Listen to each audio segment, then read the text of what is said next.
Good evening, everyone. Thank you for coming. Everybody looks festive and happy. Would you please stand for the pledge, and if you choose, remain standing for the invocation.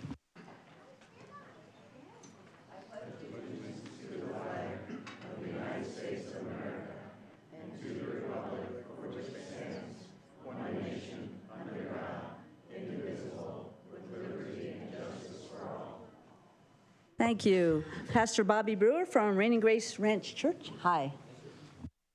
Good evening. Let's pray.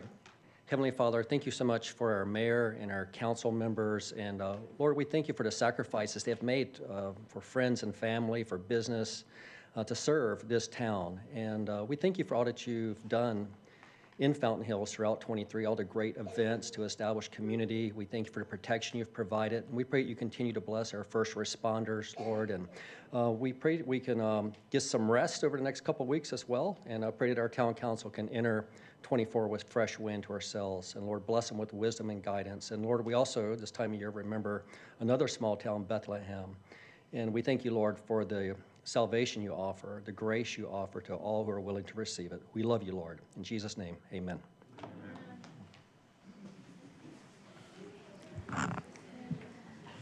Roll call, please. Mayor Dickey. Here. Vice Mayor Grzybowski. Present. Councilmember Friedel. Present. Councilmember McMahon.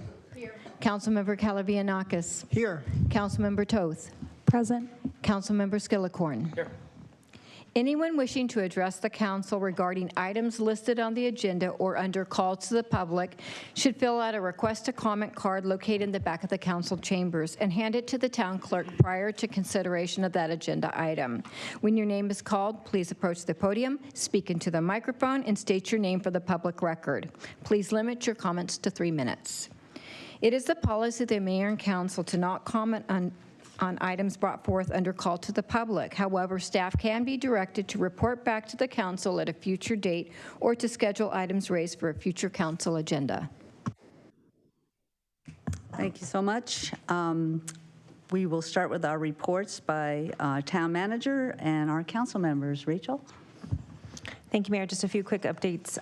I wanted to let our council know that we have a number of items that have come up by request that we are working on behind the scenes, specifically an AI policy, the fire safety zone, as well as the group home inspections. All 3 of those are on our radar, and we'll be back before you in early 2024. Thank you. Thank you.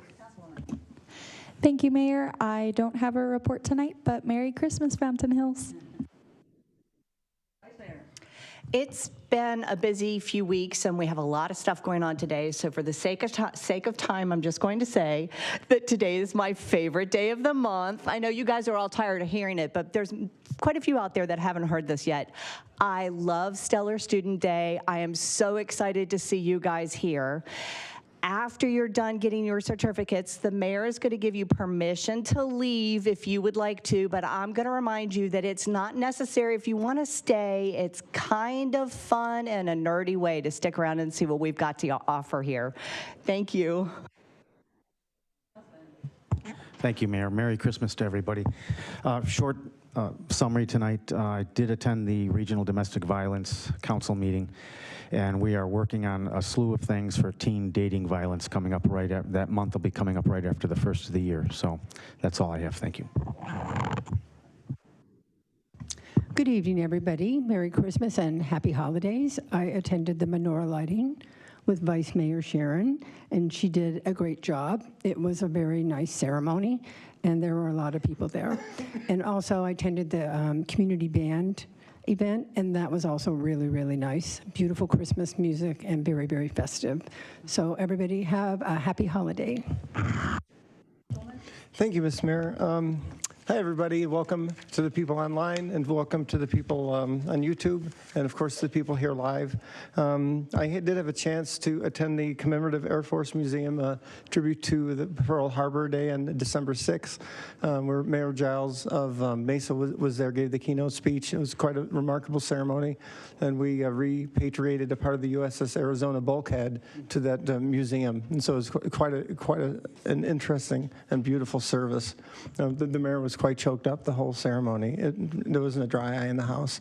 I also attended with Rabbi Mendy and the grand menorah lighting on the Avenue of the Fountains. The grand menorah lighting was Sunday, December 10th. According to Jewish tradition, after the Maccabees' victory over the Greeks, there was enough oil to burn for one day in the temple.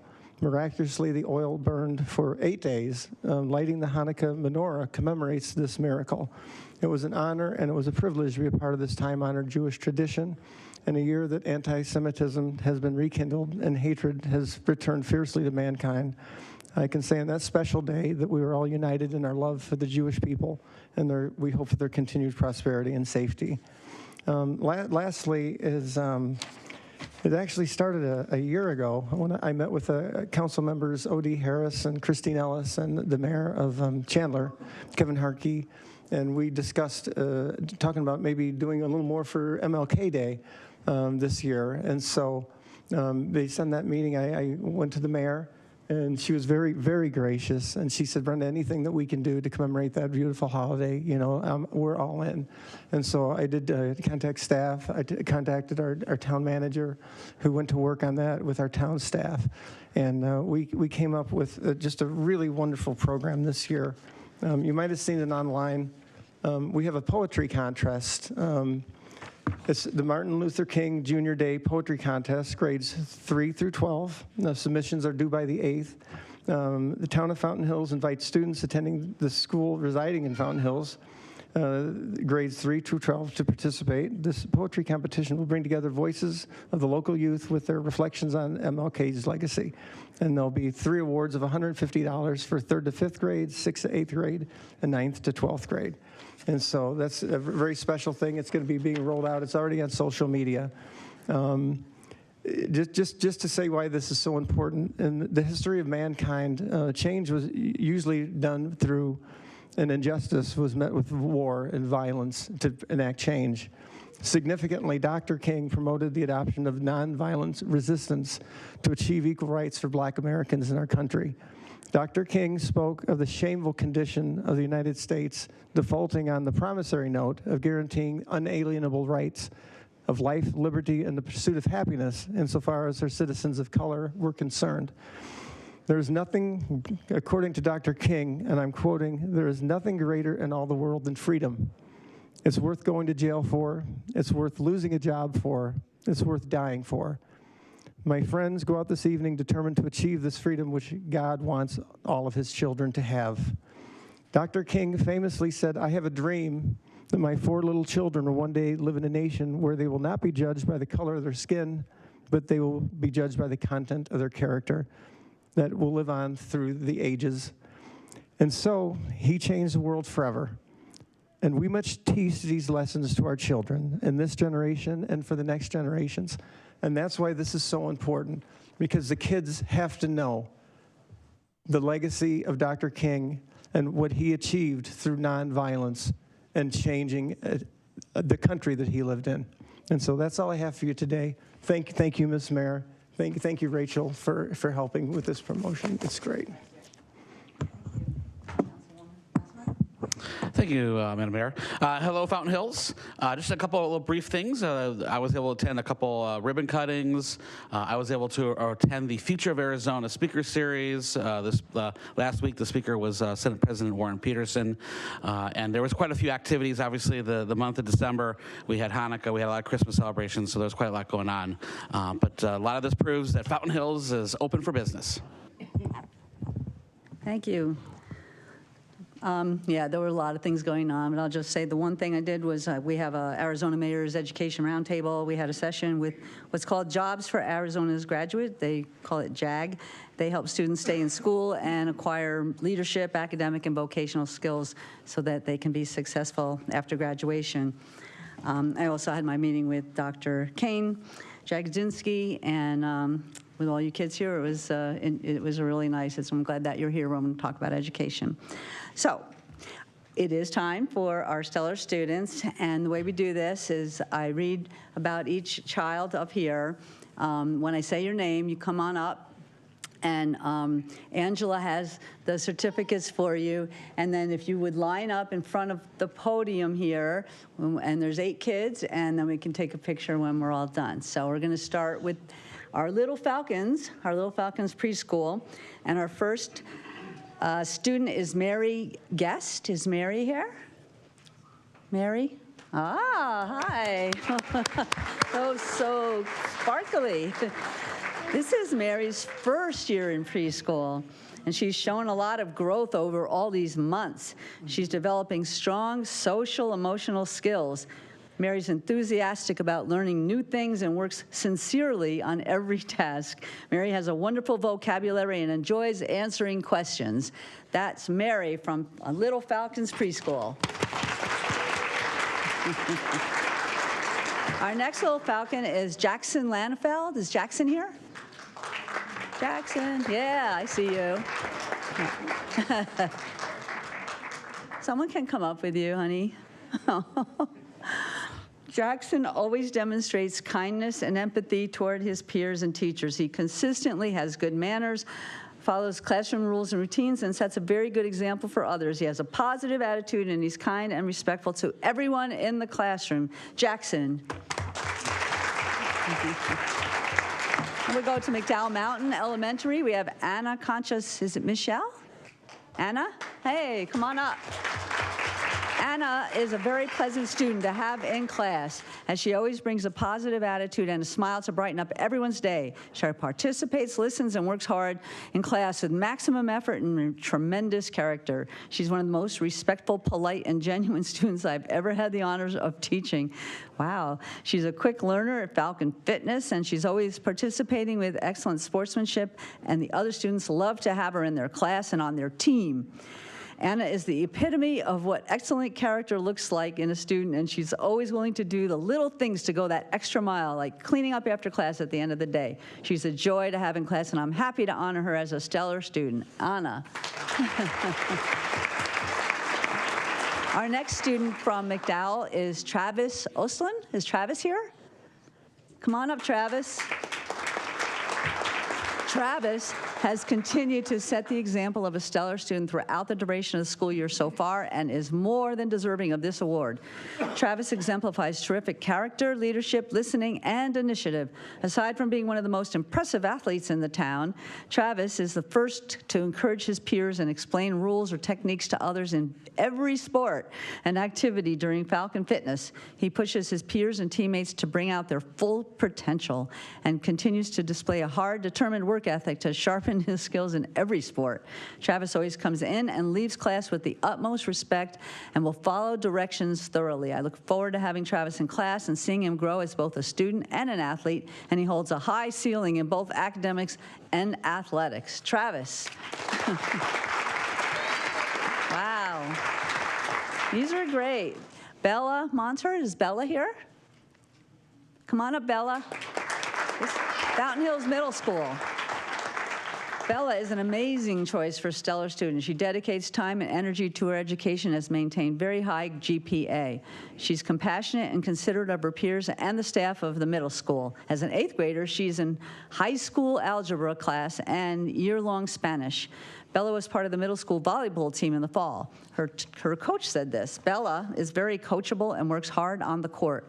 She comes to practice every day with a positive attitude and is ready to give 100%. She was a great asset to the team this season. Bella. Thank you. Our other Fountain Hills student is Brody Skousen. Is Brody here? Come on up, Brody. Now, Brody is an excellent choice for the Stellar Student Award. As a student in the I-21 program, he maintains excellent grades, cares about his education, and participates in projects in and out of the classroom. He also has taken high school algebra and is in full-year Spanish class. He's a good and kind school citizen, often offering assistance to others. In addition, he plays club basketball for a Phoenix Scottsdale team. That's Brody.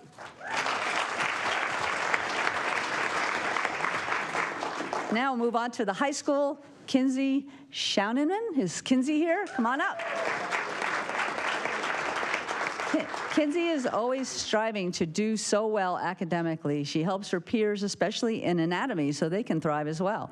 Kinsey has an excellent work ethic and always turns things in on time. She makes sure to ask questions when she's unsure of something, so she understands the content to the best of her ability. Kinsey's well-liked by her classmates, makes good connections with her teachers. She is absolutely a stellar student. Kinsey.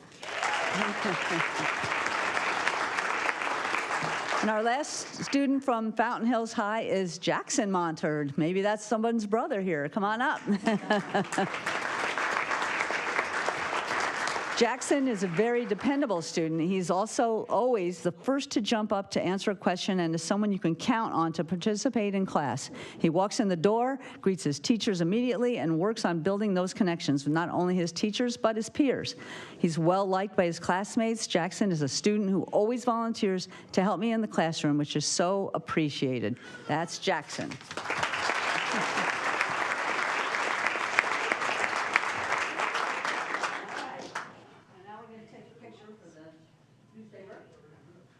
So let's kind of curve around a little bit so we can see everybody.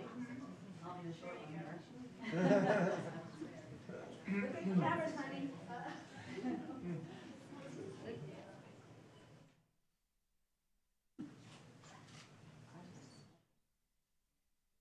Oh my gosh.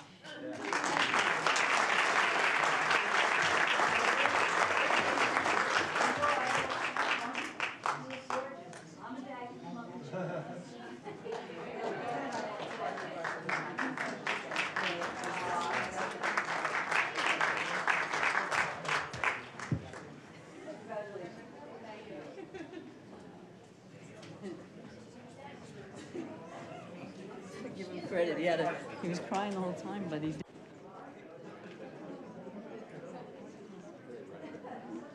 Good.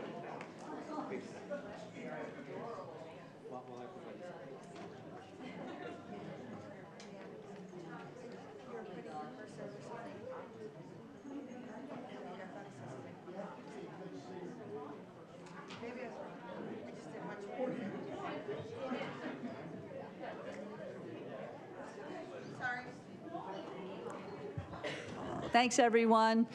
We're going to ask Amanda to come up and get ready for our next presentation. And again, have a wonderful holiday time off.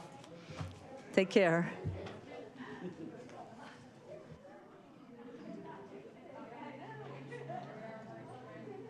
And I thought they were here for me.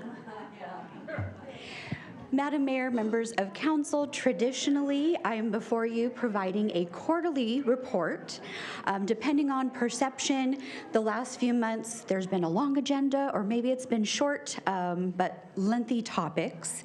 So just to be efficient, I am here tonight to give a mid-year report on our business attraction, retention, strategic partnerships, all those good things. And so as always, we start with the business attraction. Those are the exciting things. So new openings, Dutch Bros, so that was a new build. Fountain View Coffee took over a vacant spot from Mountain View Thai Coffee. And then Joe Board Yoga, Unbridled Beauty, and Phoenix Cannabis opened into vacant commercial space. And then coming soon, we've announced a couple, but there's a new one in Blue Hills Smoke Shop that will be off of La Montana and Palisades. So if you're familiar where Piece of Pizza is, it's going to be in that small strip center. Business attraction. So we're always exciting and wanting to know what is economic development doing as far as lead generations, but sometimes I can't give you all the details because we want to wait for a formal application. But we were able to meet with 8 developers. One council had an opportunity to meet with. In the next couple of days, staff will be giving you a report on a mixed-use property in our downtown. And as a reminder, downtown is not just the avenue, but it's off of Palisades and Parkview. So we'll be able to announce that. And with the developers, it's been mixed, and mixed in the sense of folks approaching us. We've had a couple developers on commercial retail, some wanting to do straight up multifamily, or some mixed use, either it being office or commercial or office, and again, having a little bit of multifamily. And for retail and restaurant, we met with 2 folks looking to do a new build, and then 2 looking at space to fill the space. And so again, when we can tell you more, we will, but we're actively working. And also wanted to provide an update. Last week during our Planning and Zoning Commission, we had a constituent ask, what is economic development doing as far as attracting an Amazon distribution center? I have not had the opportunity to define, were they talking about specifically the Target shopping center or the town in general, but let's just take the Target shopping center. That space is currently zoned commercial. There's a little bit of industrial in a drainage canal. So the answer is no. And then also we don't have the space. When you're looking at a distribution space and Amazon, it can be over 200,000 square feet to over 1 million. Also, we look at what is happening. So last year and this year, there's a lot of media coverage with Amazon where they're starting to do a reduction in force, and we're not talking hundreds, we're talking about thousands of people. There's actually a distribution center that was remained vacant all of the year of 2023 in southern Arizona, again, because of trying to catch up and reducing the force, right? Thinking there was a lot of pent-up demand during COVID, and maybe just overdid it a little bit. And so that is the response to that. And then there's been questions about, in our community economic development strategy, we have bioscience and assembly. I have over 20 years experience in doing that, and Fountain Hills is ideal, but what I have shared publicly during economic summits is we don't have the proper zoning. And so myself, our development services director, at times can try to be flexible. If, for instance, a bioscience company I told you we wanted to reach out to, optics through the Greater Phoenix Economic Council, if they start telling us about 70, 80% is clean room, that is industrial. If we're talking 50-50, a 60-40, where they're leaning more towards office, we can be a little bit creative. And so just wanted to provide that update. And again, constituents know where to find me. If you want to get into a little bit deeper of the process, always happy to do that. Can I say something real quick about Amazon? Course, Do yes. they usually locate someplace where they're by a highway or by some sort of other, Madam Mayor, that would be correct. Okay. And so the 1-2 that I'm talking about in southern Arizona, they're literally next to I-10. There's housing around, whether it's single family, there's 4 multifamily right adjacent. So there's a lot of recipe in making a decision, especially when you're playing with the big boys like Amazon and Google. All right, business retention and expansion. So just wanted to provide updates again based off of what myself, Betsy Lavoie heard during our site visits, as well as our council members rotating in on the site visits. But our restaurants really said, we want to know like what events are happening because they do have a workforce issue. So we can ramp up during those event times so people have a wonderful experience, want to come back not to the restaurant, but to Fountain Hills. And so we've continued for a second year the fall event guide. We're working on our spring event guide. And then recently, council did adopt some new rules for the sign code, specifically temporary. And what we've heard throughout the past year is businesses are like, just tell me what to do so I'm not in trouble and can be successful. And so thanks to our development services team, they've put together a guide of do's and don'ts that we're starting to share. And then always like to point out our relocations, remodels. Jazzercise relocated from Shea onto the Avenue, and then Burger King, Safeway, Starbucks have done some remodeling, exterior and interior, and that's just always a positive sign that they're keeping up with trends and investing in their business and the community. We did a Shop Local Holiday social media campaign with Debbie Clayson with Clayson Communications, so again, a local business. And so after January, we'll monitor the success of that campaign. Our procurement officer held a vendor forum this fall. We have folks that are interested in doing business with the town, not quite sure what our procurement policies are, and so Rob was able to outline that. And then as part of, again, the Community Economic Development Strategy, or if you hear me say CEDS for short, we are now joining again with the chamber, like we always do. And when we know that there's a new business in town, we're providing a welcome packet of, again, a lot of the free services, but just to let folks know that we're welcoming them. They can choose Mesa, Chandler, but these businesses chose Fountain Hills. Downtown. All right, so there's two things that are not on the slide. One, I told you November 2nd, I would keep you apprised of the restrooms. So as a reminder, or if someone's just tuning in or just joining us in the chambers, council did approve $35,000 for designing of a restroom this fiscal year. To date, and right, it's December, we still have not used that money because staff is doing a lot of due diligence. I had shared with you in November that we were being creative with Plat 208 and a private entity. Unfortunately, our creativity didn't work, so we're back to the drawing board. But again, rolling up the sleeves, that we're not coming before you in February to say, actually, instead of 150, I need 500 grand. Don't shoot me. 'Tis the season, right? We're in good spirits. So we're still working on that. Second, also want to point out there was a bit of confusion starting last week, but last week there was a digital opinion piece in the Fountain Hills Times Independent that said that the council approved $535,000 in streetscapes. That is actually not true. So I can tell you that personally, but if you don't believe me, you can go to our town website, go to the June 6th meeting and select the presentation.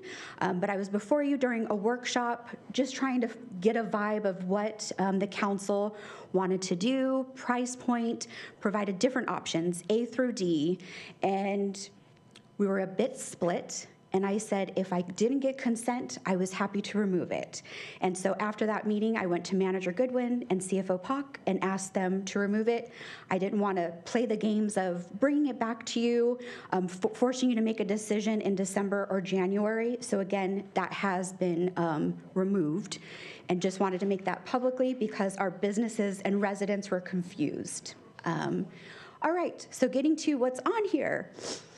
So again, we've heard things of, we haven't really invested in the downtown.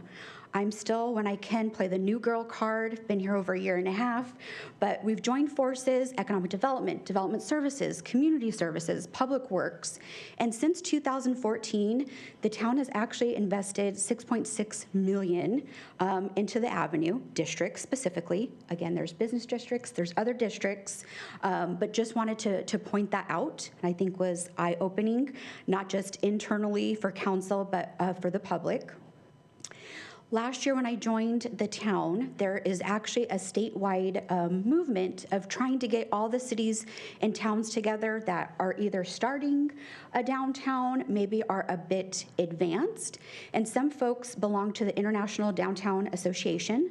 I didn't want to have a knee-jerk reaction and join right away, but again, with all the positivity that is happening, the town has joined, and that is less than $500. And then downtown placemaking. The council approved $25,000 in the downtown fund for placemaking. Placemaking can be murals, creating a sense of place. And so before we initiated this, we did a lot of homework. I spoke with the chair of the Public Art Committee and said, is your scope of work placemaking, murals, look to the valley? And then so we actually worked with the Southern Arizona Arts and Culture Alliance, and they say the world is small. And so the executive director has actually been a visitor of Fountain Hills for over 40 years because her aunt and uncle reside here. And then I won't give lots of details, just what she gave me authorization for, but one of her relatives is a pastor in one of our local churches. And so she's been working for over 10 years, her organization in Phoenix Valley, and have commissioned over 50 murals. And my first day walking along the avenue, our business had said, we don't like looking at these ugly white utility boxes. And so we made some magic work, and I'll say through social media, just personal interactions with the businesses. They love it. It's gorgeous. We'll continue to do that. And thank you for council support. And then let's get ready. We're going to roll up our sleeves in January. So just a few weeks away, and we're going to update our downtown strategy. Again, just to remind folks, that will be handled internally, but you approved at the beginning of the month some monies to help us with some landscape architecting. We don't have anyone that does that on staff. And also looking at forecasting of, okay, if we add a little bit of industrial or an overlay district, what does that look like? We've had some constituents say, well, what if we got rid of everything and turned everything into apartments? We're not going to want to do that, but again, to be able to show some forecasting of data-driven decisions. And so stay tuned. We'll be rolling out what those stakeholder meetings will look like. Apartment occupancy rates, again, beating a dead horse here. You can see that we're over 90% occupancy.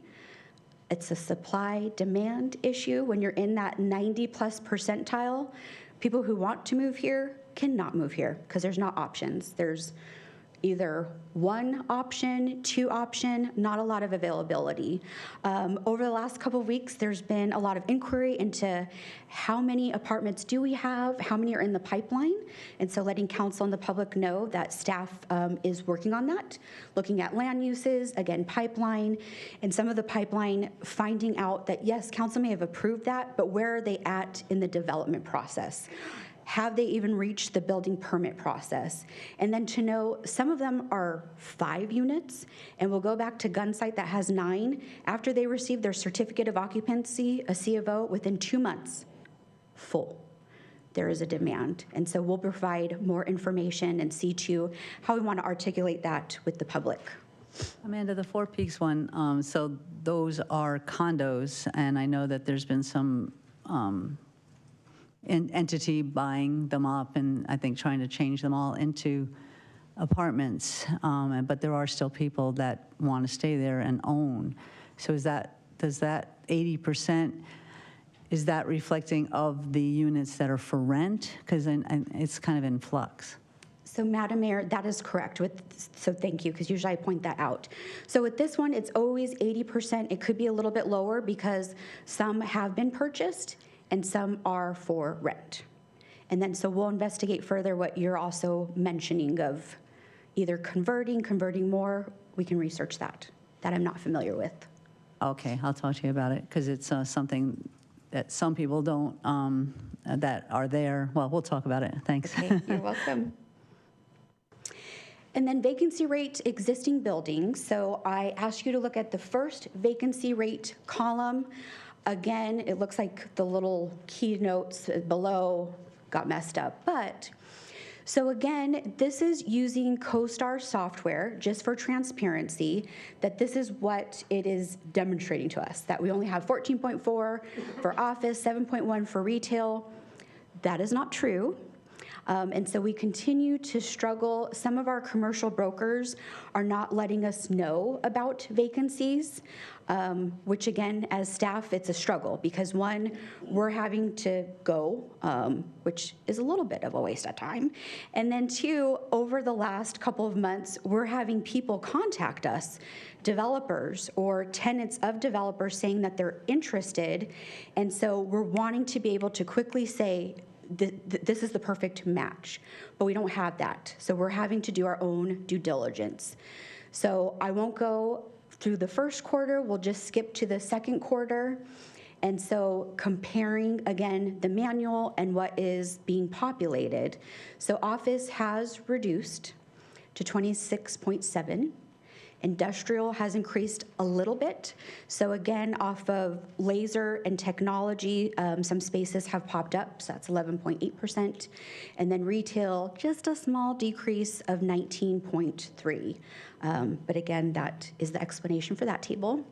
Sorry. When this CoStar, is that who determines other cities and towns? Like if we wanted to, because I know that we were similar, the office was a little bit off, but we're similar to the vacancies that occur in other cities and towns. If they use CoStar, then we would really be in line with them, correct? So, Madam Mayor, yes, so they pull in all cities, towns, they pull nationally. So we can look and compare ourselves against Chandler, Phoenix, and some of it we may, once we do the math and the numbers, we're in a little bit of alignment. You're welcome. All right, update on grant funding. We're on track for the AOT Prop 302. That's a little over 60 grand. The AOT, Arizona Office of Tourism, Visit Arizona Initiative, Round 2, that is complete. So we had applied last year for $230,000. We were able to use all of that. We are waiting to be reimbursed by the state.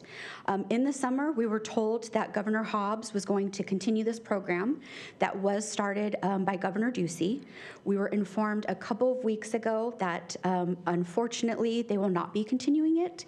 They feel like there's other things in the state that need monies and need more recovery versus the tourism.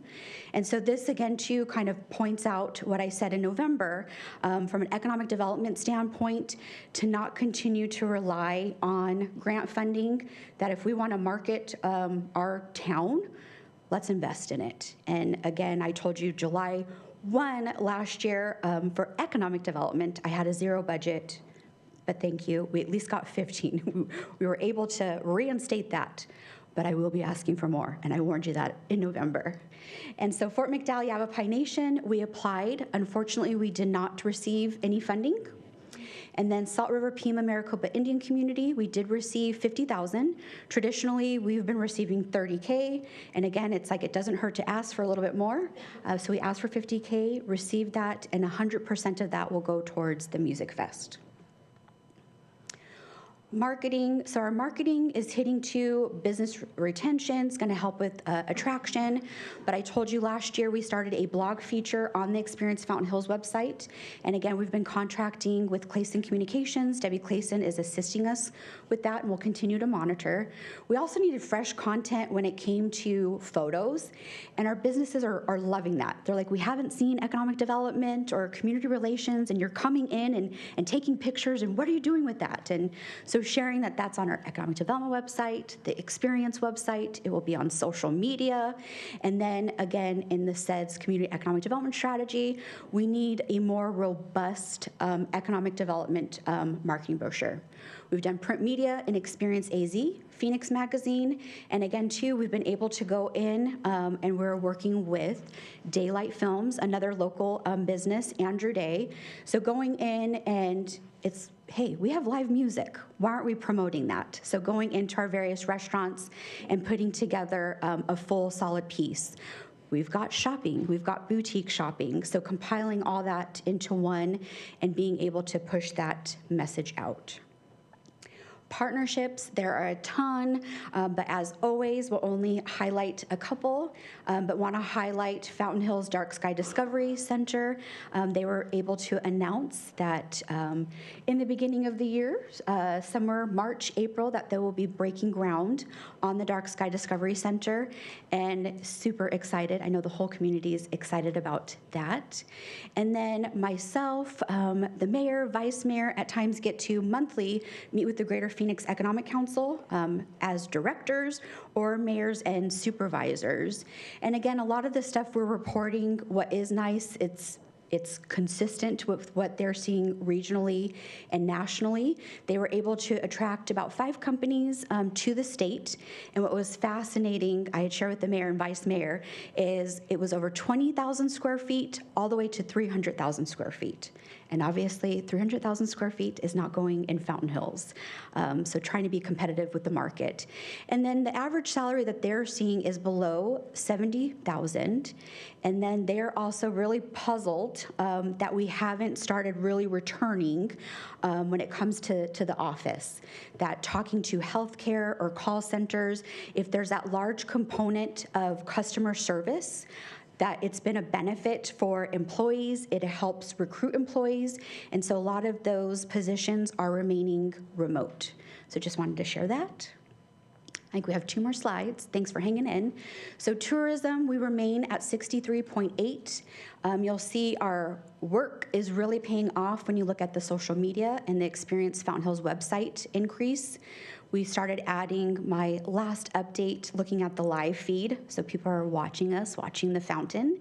And then again, thanks to the businesses supporting in our AOT Prop 302 funding, we're able to get that 100% paid for. So our visitors guide was actually put out a couple of weeks ago. So again, to really get in time to have our winter visitors. And then something new we're gonna start reporting on, instead of just the top 5 that are looking at our website, we've broken that into the top 5 for AZ and the top 5 nationally. So that is a benefit for tourism, but also looking, so again, with the downtown, or if you look at the bio convention, sometimes that is in San Diego.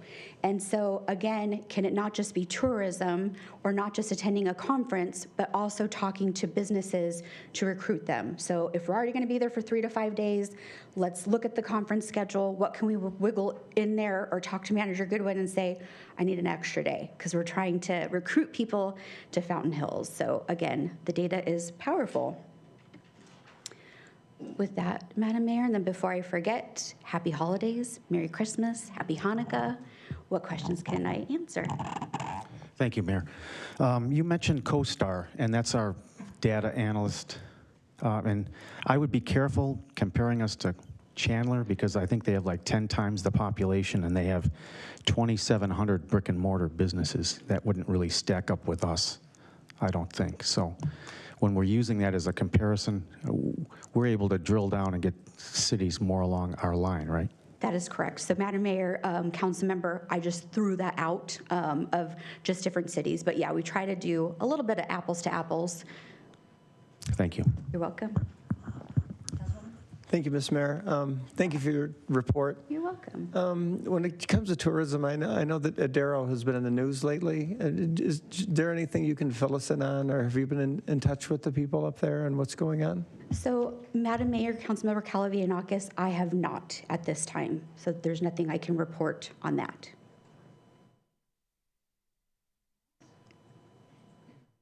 All right, well, thank you so much. We Thank appreciate you. it. Thanks for answering the questions all along. You're very welcome. Our next item is call to the public. Do we have speaker cards, Linda? Yes, Mayor, we do, but I also wanted to let you know that I received many online written comments regarding the development at the Four Peaks Plaza, and I just wanted to let you know you don't have those in your packet, but when the item officially comes to the agenda, I will retain those and hand them to you. So if you're watching and you submitted a comment, council will see it at the time that it's on the agenda, if it makes it to the agenda. All right. So we do have about 15 cards, if I counted correctly. And first, we'll start with Pam Cap, and on deck is Phil Sveum. Hopefully I said your name correctly.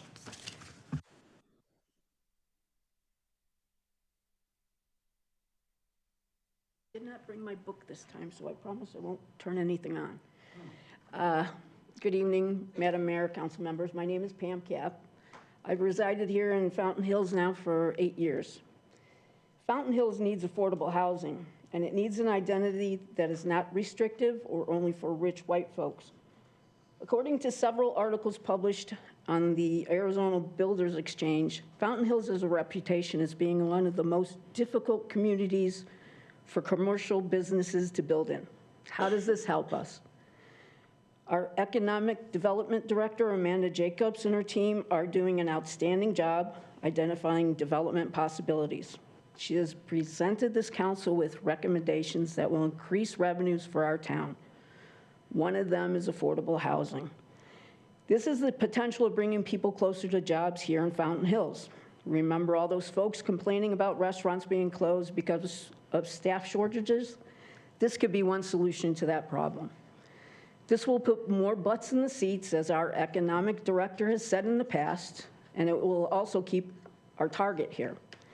Losing a target decreases 100% of the revenues we receive from them.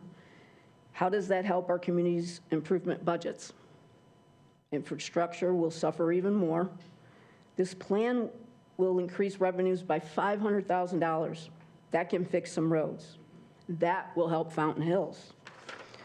This council receives recommendations and advice from our attorneys, some of which have fallen on deaf ears. This council has received recommendations from citizen advisory boards regarding environment and road conditions. The majority of this council refused to listen. Currently, one council member is openly campaigning against Target on his X account regularly because he fears rainbows and gay people. How does that help our community when we have a Target and gay people? It's time this council majority starts listening to the people who have factual information, instead of listening to the fearmongers who believe only bad people will move into our community and the villages at Four Peaks. Several council members ran on platforms that included commercial growth and economic development. I'm asking that you actually fulfill those promises. Please support the villages of Four Peaks for Fountain Hills. Thank you. From my family to yours, we wish you a very happy holidays and a healthy 2024. Thank you.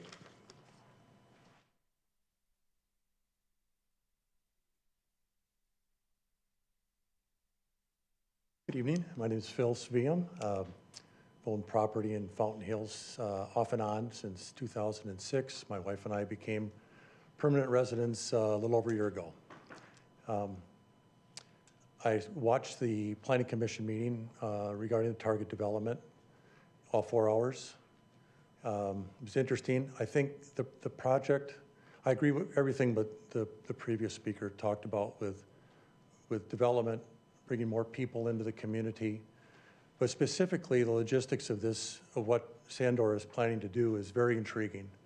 I have had personal experience with wrap around apartment buildings. I was introduced to it as a Texas donut or a Dallas donut when I first saw it. It's very efficient. The density is part of what you have with it. So there is a less footprint of property. It's, I think, very much environmentally friendly. Obviously, the density issue is part of the biggest tug of war with this. However, there's trade-offs. When you have someone of this caliber, it has a 65% vacancy in their target center, but is also willing to put their money where their mouth is with a parking deck rather than a spread-out parking lot. I think that's a major advantage to this property. Target's going to benefit. Streets of New York's going to benefit. All the other, they'll be able to attract other retailers because retailers use trade rings. They want to make sure that there's people that are within a walking distance or at least a very short driving distance. So I think it's maybe that, and I hope that between now and when it comes in front of you officially, that you will look further into the advantages of this type of architecture. It's not just the pretty elevations, which it is. It's a very good-looking architectural building, but there's reasons for this parking deck, and it'll play major advantages for the tenants there. They're not walking from their car at 110 degrees across the parking lot into the building. They'll drive up the ramp inside this building, get out on floor 2, go to their apartment at 204. It's an advantage from a marketing standpoint and from an environmental standpoint. And I also noted that they were planning to pursue some LEED certification, which is another advantage. So anyway, thank you very much. Next, we have Beth Culp, and on deck, Art Tullis.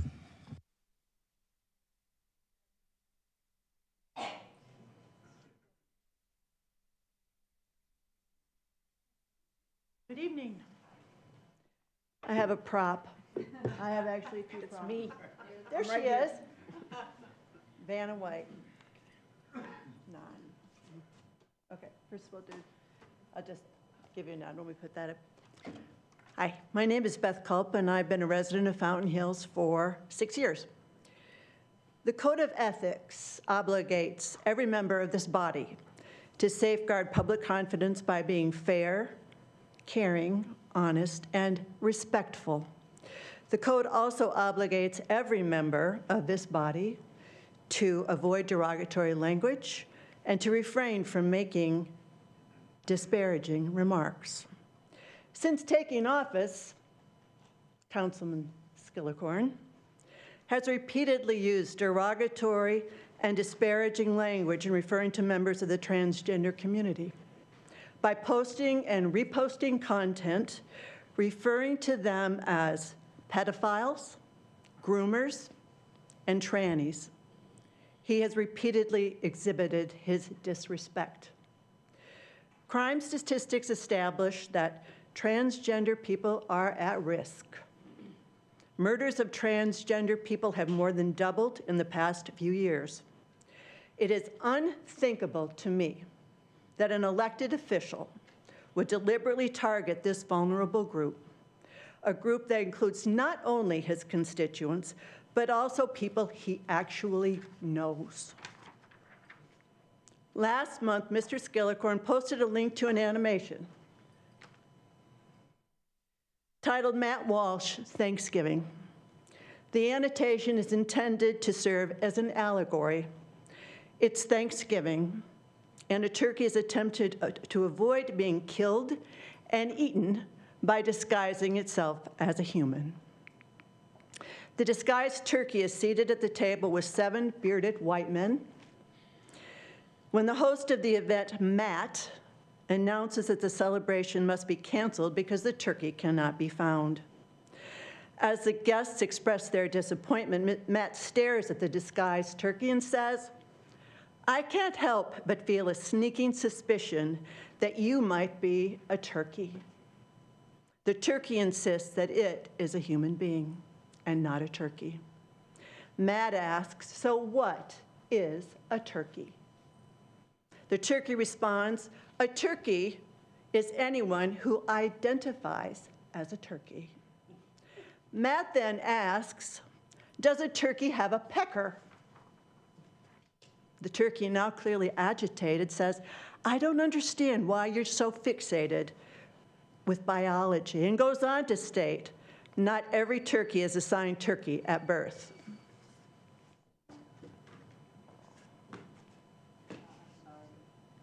All right, well, I'm just going to finish by saying I would appreciate it if you would all view this and then consider doing your own ethics investigation and determine whether or not Mr. Skillicorn should be sanctioned. Thank you.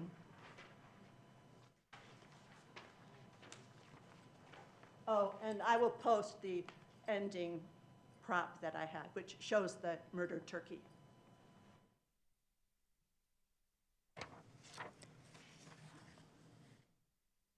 Art Tullis.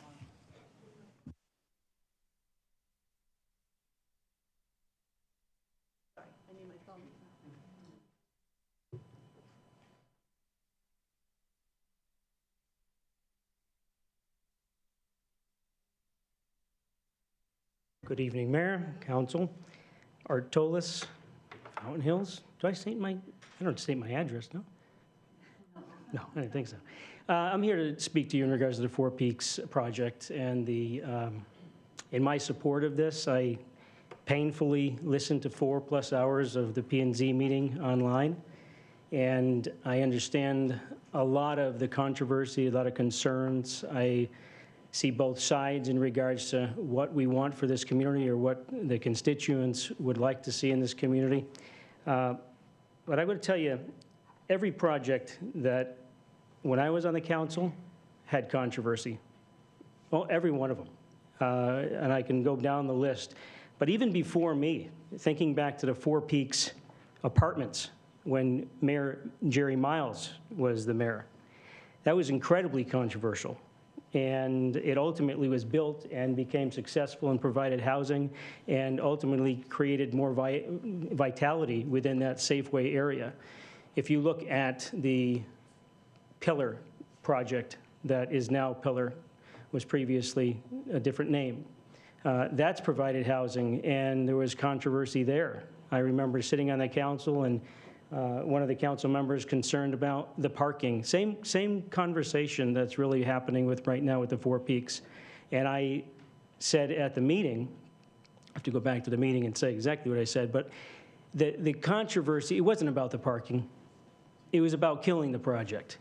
And anything that could have come up that could have maybe gained some teeth to it was continuously brought up. So Either you're for development, or in this case, you're not. And in this particular case, I've seen the plans, I saw the design, I walked the property, I talked to the owners of buildings down there, the owners of businesses.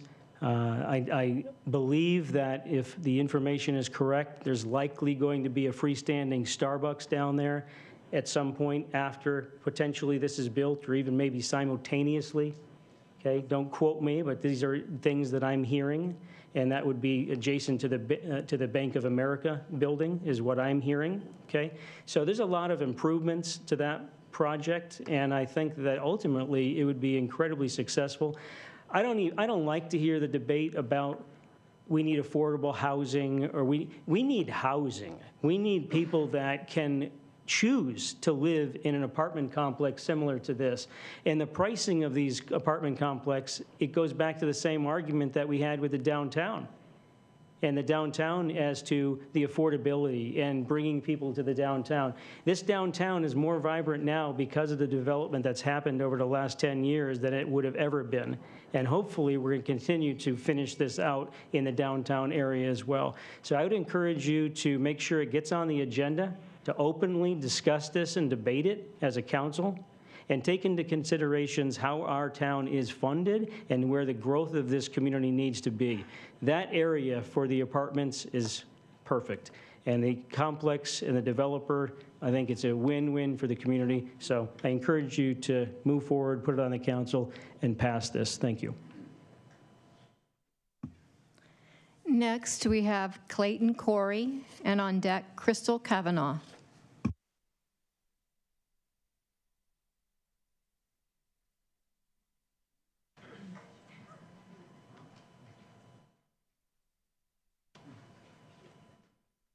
Hello, council members. Thank you for the opportunity to address you today. My name is Clayton Corey, and I've been a Fountain Hills resident for the past 8 years, and I have witnessed our town's growth and evolution. And today I'm also here to advocate for the Villages at Four Peaks, a pivotal project that I believe is not just a development, but an opportunity to realize the vision for our general plan. The development, strategically located on Shea, embodies our plan's emphasis on revitalizing the Shea corridor. Its mixed-use design aligns with our community's goal of promoting diverse, walkable neighborhoods, bridging the gap between residential and commercial. The Village at Four Peaks is more than just a construction project. It's an example of our town's commitment to thoughtful, progressive urban planning. By introducing a mix of residential and commercial spaces, it directly supports Goal 3 of our economic development plan, attracting families and younger professionals to our community, thus enriching our social and economic fabric. And furthermore, the development's innovative parking, as we heard a moment ago, is an environmental considerations a reflection of our town's dedication to sustainable growth, as outlined in our natural resources and open spaces policy. These features demonstrate a commitment to maintaining the character and beauty of Fountain Hills while accommodating modern needs. And the support from our local business community, as we may hear, is not just a vote of confidence in the project's economic potential, but a recognition of its alignment with our town's vision of a vibrant, economically diverse community. By boosting local commerce and creating new opportunities, the Village at Four Peaks is poised to be a catalyst for economic growth in line with our general plan's goal of long-term financial stability. So I respectfully urge you, when this does come to you in January, to approve the project and embrace the positive transformation it represents for Fountain Hills. Thanks.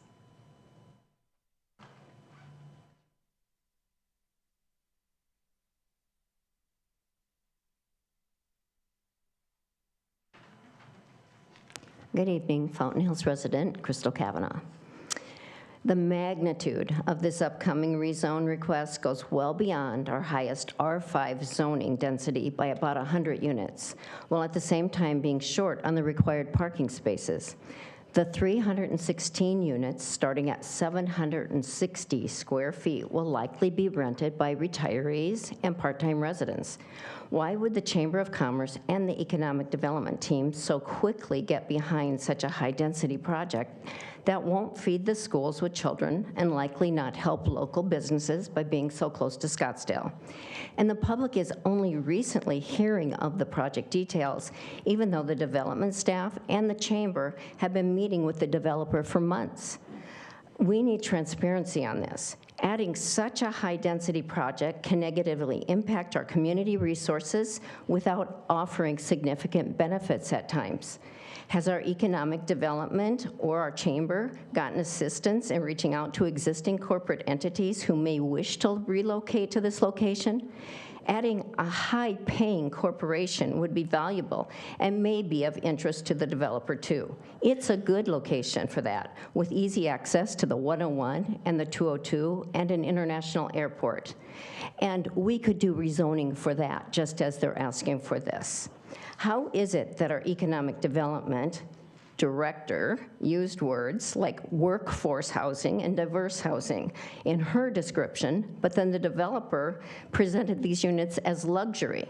Understandably, the developer would need a certain price point to make money, and that's not the affordable housing market. I do not fault the developer in any way for wanting this to go through, but to get a rezone of this magnitude, we need it to be a fit for the community.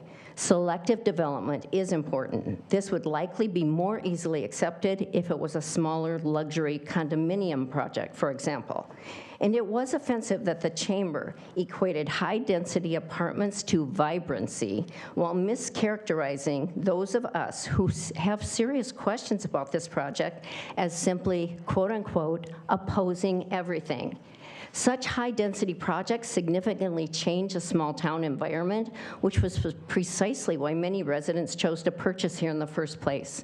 Many residents were disappointed when our own economic development director didn't seem to understand our community when she sent out that A.Z. Beck's article citing legacy of difficulty in Fountain Hills.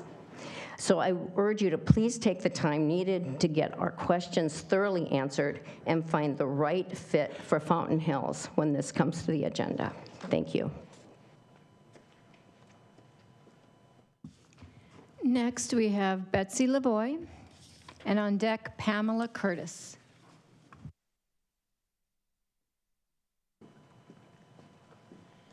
Good evening, Mayor, Council, staff. As a 45-year resident and the CEO and president of the Fountain Hills Chamber of Commerce, I often emphasize my deep connection to this community. However, tonight I'd like to shed light on the broader pro-Fountain Hills engagement story that goes beyond my personal background. The Fountain Hills Chamber of Commerce holds a significant position as the 17th largest advocacy organization in Arizona, despite our town not ranking as the 17th largest in the state. Additionally, I serve as the managing director of the Fountain Hills Chamber Foundation, sitting on the boards of directors for both nonprofits, as well as Plat 208. Furthermore, I'm part of the executive team for all three boards. My commitment extends to family roots as well, with my children being fourth-generation Fountain Hills residents. Our family's involvement spans businesses, volunteer work, and ongoing service to this community. The Chamber of Commerce's Board of Directors comprises individuals who share similar deep roots and are key stakeholders in our town. Tonight, I stand before you in strong support of the Four Peaks Plaza rezoning and encourage you to put it on the agenda for January 17th if it's not. Having attended the P&Z meeting, I've noted opposition stemming from fear and a perceived lack of abundance for our town. It is perplexing to witness the repetition of questions and false statements that have already been addressed and clarified. One prevalent point of contention revolves around safety concerns, particularly the need for additional fire safety safety equipment. However, our very own Fire Chief Ott confirmed at the P&Z meeting that no further equipment is needed or required, dispelling this as a non-issue. Another point raised is the apprehension regarding traffic and parking. This has also been clarified as a non-issue, with the reassurance that traffic at full residential capacity would be less than the current scenario at full commercial capacity. Additionally, there is misinformation circulating about the developer seeking a zoning change to develop and convert the entire plaza into thousands of apartments. This is inaccurate, as the new PAD, or planned area development, is required to bring this plaza with the town's current zoning standards. There are no use changes for the commercial. PUD commercial will then be PAD commercial. That's it.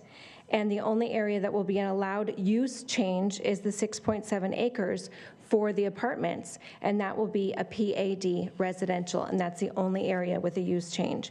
A misconception has arisen about density, which I found somewhat baffling. This was an argument against Park Place. However, have you seen swarms of people flooding the streets causing a problem? There was also a question about rental rates. We all know that rental rates will be at fair market value at time of completion. End of story.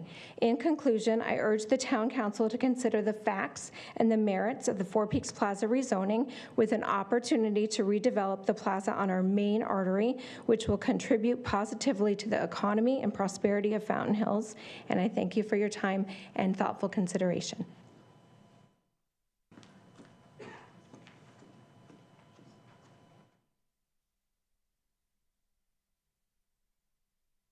Good evening, Mayor and council members. I've been a resident here for 29 years, and I painfully attended the P&Z meeting as well. The developer purchased this property seeing the empty storefronts and the empty freestanding buildings, and because they didn't put the work in to draw in and secure retail businesses, they want to revitalize this area, this commercial area, by tearing half of it down. How does tearing down half of this commercial area draw in commercial businesses? Regardless, they want to rezone for apartments. However, they didn't even prepare properly for this proposal. They're requesting a rezoning that does not allow for 316 apartments, but for closer to 220. They're proposing 100 less parking spots than are required for the number of apartments that are proposed. They haven't allowed for required setbacks along Technology Drive, and they're proposing heights way above what is currently there and approved, not just for the apartments, but for new signage.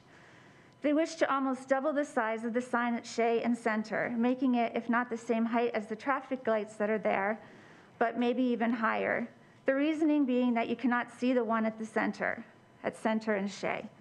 There is one large tree on that opposite corner that partially blocks the view of the sign as you drive up to the intersection. That tree can be trimmed or relocated.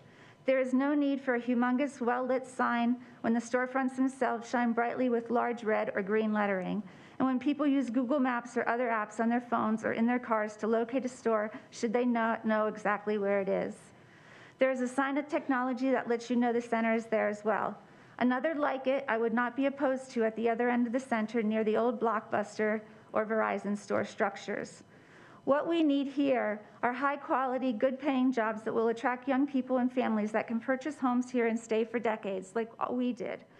The apartments proposed will not do that, especially when only 15 are proposed to be 3-bedroom, and the others mainly 1-bedroom and a slightly less amount of 2-bedroom. Also, there are not family-friendly parks or schools within walking distance here, just a large parking lot and a main thoroughfare. We also do not need 300 to 500 more cars emptying onto Shea each and every day there.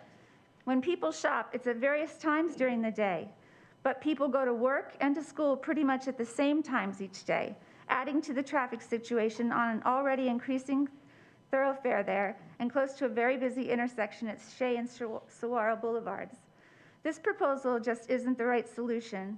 Sandor should think of lowering the rents and going out and enticing businesses to come to Fountain Hills, or bring a corporate headquarters there that would adhere to the current height and lighting codes and restrictions, or a nice corporate center. We claim to be a dark sky community, but do we say, except for over there? I'm also wondering, Sorry. Thank you for listening.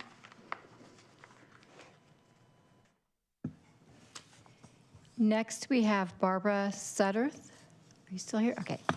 And then on deck is Barry Wolborski. Good evening, Madam Mayor and Council. My name is Barbara Sutterth, and I've lived in Fountain Hills for nearly 30 years. I also have spent today listening to the 4-hour P&Z meeting because I wanted to know what their concerns were. And I realized that you're not going to address this project tonight and that it's going to be in January, but I just wanted to make my comments now. I want to congratulate the town, first of all, and the Economic Development Manager for bringing options to us. And I think that that's something that we need to look for. We know that nationally we have a housing shortage, and that's true in our little town too. We need to have places where people can live. You're not going to have a Google if you can't provide the people housing to live nearby. And we're all familiar with the supply and demand of our Econ 101, but if we have a low inventory, we're going to have high prices. So if we would generate the inventory, that could reduce the prices. Now, personally, for myself and maybe for you, I don't particularly want to live in a mixed-use high-rise, but that's a different, we're addressing a different generation, and those younger people seem to like that kind of mixed-use housing. So we need to have something for everyone, and we don't have that now. We need to have housing. We've talked about this for years, for single teachers, nurses, young professionals, and sometimes even our children or our grandchildren might want to move to live near us. But if they don't have the down payment for a single family home, where else are they going to live? This would be a new option for them. Personally, I'll just tell you a story. I got back from a high school reunion, and the suburb that I grew up in was created about 80 years ago. And I was surprised. A lot of my classmates stayed in town. Their children stayed in town. Now they have grandchildren in town. But they have lower cost housing there because some of the housing is 70, 80, 60 years old. So they can start, and our town obviously isn't that old, so we don't have lower cost housing. I would like to encourage the economic developer and the town to start looking at answers and answering questions of people's concerns. I'm positive. I'm a positive spokesperson for this project. I'm sorry I didn't get to finish all my points.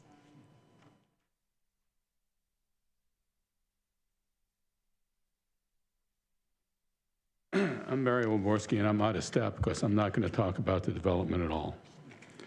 I'm the statistics man, and I have a problem with the economic development update.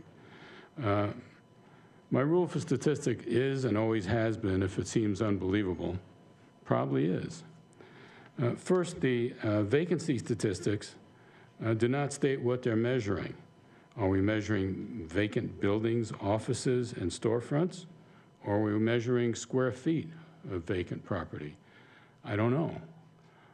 I think it's much more important to measure square feet because a little tiny office that's vacant is not the same thing as a huge building that's vacant. But I'm not getting that information from the presentation. Also, I have a problem with the tourism statistics. And I may have misunderstood this because it wasn't very clear, but what I think was presented was that we're number 4 in terms of getting response online in the state of Arizona. What I didn't see there was the Grand Canyon, and I guess we're more than they are. I didn't see Sedona.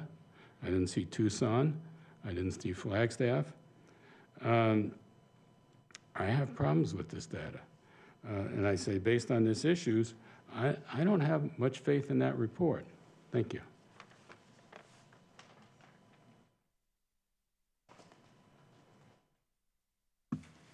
Next, we have Mel Carr, and on deck, Stephen Gay.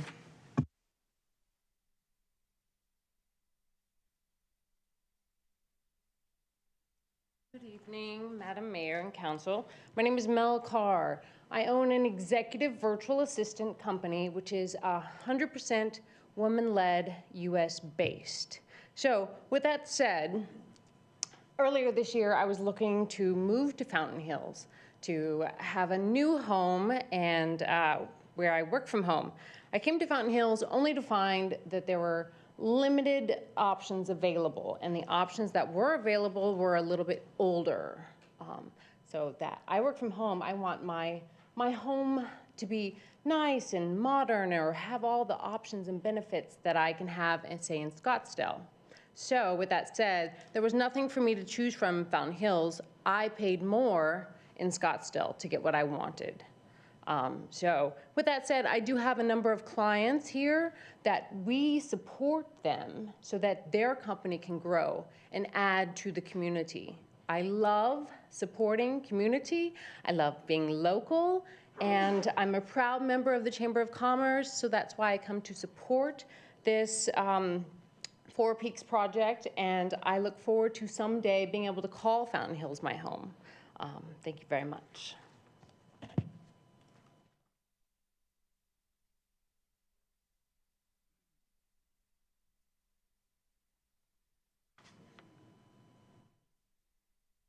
Good evening. My name is Stephen Gay, and wow, what amazing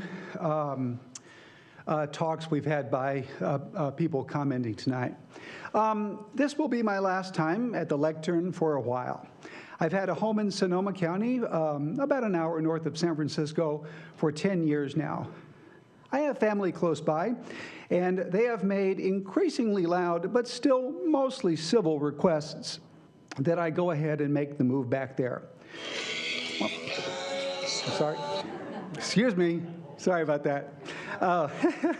I intend to keep my home in Fountain Hills and hope, as a property owner, I can still fill out comment cards, participate in call to the public when I am in town, and write the occasional letter to the editor.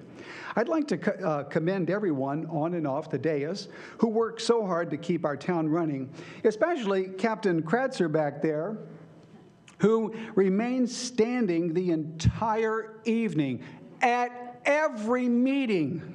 God bless that man.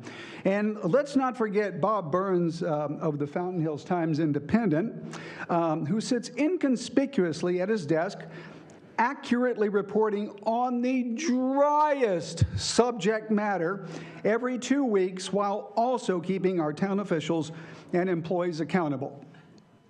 I appreciate the civility found in these chambers, and for twice having been afforded the privilege of giving the invocation. Outside of these chambers, the discourse is a lot more lively, with a national political figure telling his cheering audiences that progressives like me are not very good citizens, adding that we are indeed vermin living among you.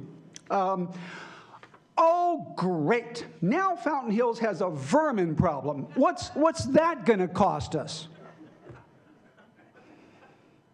Speaking of citizenship, 53 years ago in 1970, an elementary school student wrote Peanuts creator and fellow Sonoma County resident Charles Schulz and asked him what makes a good citizen. Here is what Charles Schulz, the creator of Peanuts, wrote back.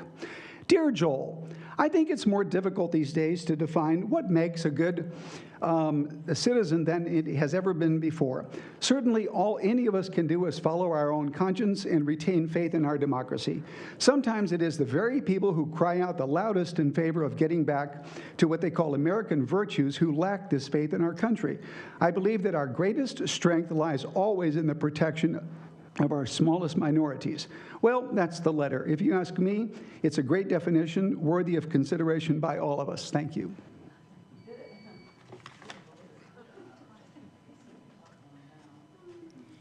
Next, we have Cindy Couture, and on deck, Scott Schlossberg. Hello, Madam Mayor and council members. I'm Cindy Couture, and everything I was going to say has been said. So I'm just going to say I'm totally in support of the plaza at Target. I don't want to lose Target. I go there probably once a week. I'm hearing they're having trouble. And then I'm hearing that all these people in Fountain Hills are saying, empty buildings. Amanda Jacobs, you've got to take care of those empty buildings. Well, she figured out a way, and for some reason, the P&Z people decided to vote against that way. And so I'm urging you guys to remember things like, I was in this very room when we had a big fight about having a single garbage hauler, and people were crying and moaning and screaming about having a single garbage hauler. It would take away their American rights. And my God, we've had one now for years, and it's been wonderful. So we kind of have a lot of curmudgeons who are against change in Fountain Hills. I think they're a loud minority. I think if you had a vote, the majority would be build these apartments. Thank you.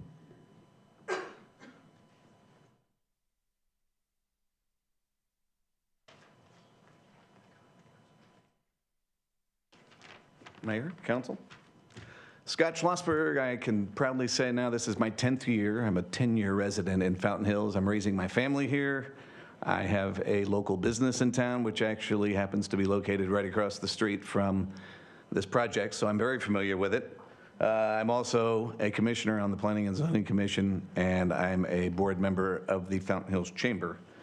So I don't know what to say, thankfully, or after hearing about the 4-hour craziness that went on. I missed the meeting on Monday, and I'd say I'm sad that I missed the meeting, but after I know now that it was 4 hours and all that, maybe I'm not that sad. But I wasn't able to cast my vote, and I wasn't able to attend via phone because I wasn't able to attend via phone. So I know you guys, basically with Planning and Zoning, we send you a recommendation, and that's all we do. And then you guys deliberate, and you decide whether you want to take our recommendation, and sometimes you decide you don't like our recommendation. And sometimes that irritates me as a commissioner that spent a lot of time. However, in this particular case, because I wasn't part of the vote and I wasn't part of the deliberation on my side, I'm hoping that you guys will choose to ignore the recommendation that was sent to you and hear the project and hopefully vote in favor of the project. It's a great project, and I'm not going to talk about, whether the ladder can reach the top, the fire ladder can reach the top of the building. I want to talk about the big picture, and like I said, I'm aware of the big picture because I work there. I'm there every day. I'm in a building across the street that's probably 30% occupied, and then obviously the plaza across the street, we know what's there. So I think the end result will be pretty amazing. And when I got my packet for Planning and Zoning, the first thing I saw was, I love this project. And that was the one thing I said, again, without looking into anything else.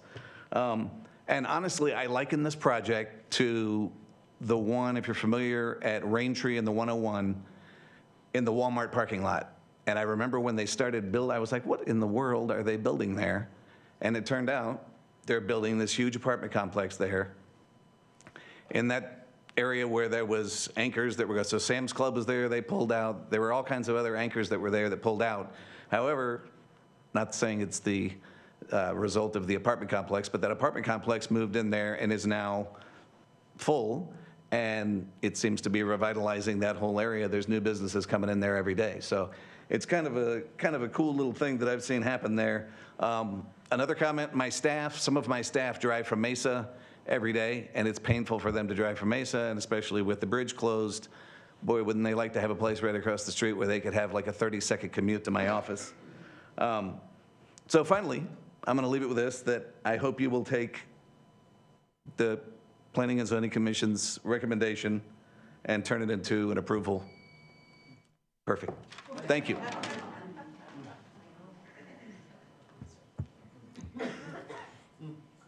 Next, we have Jean Slechta, and on deck, Ed Stizza.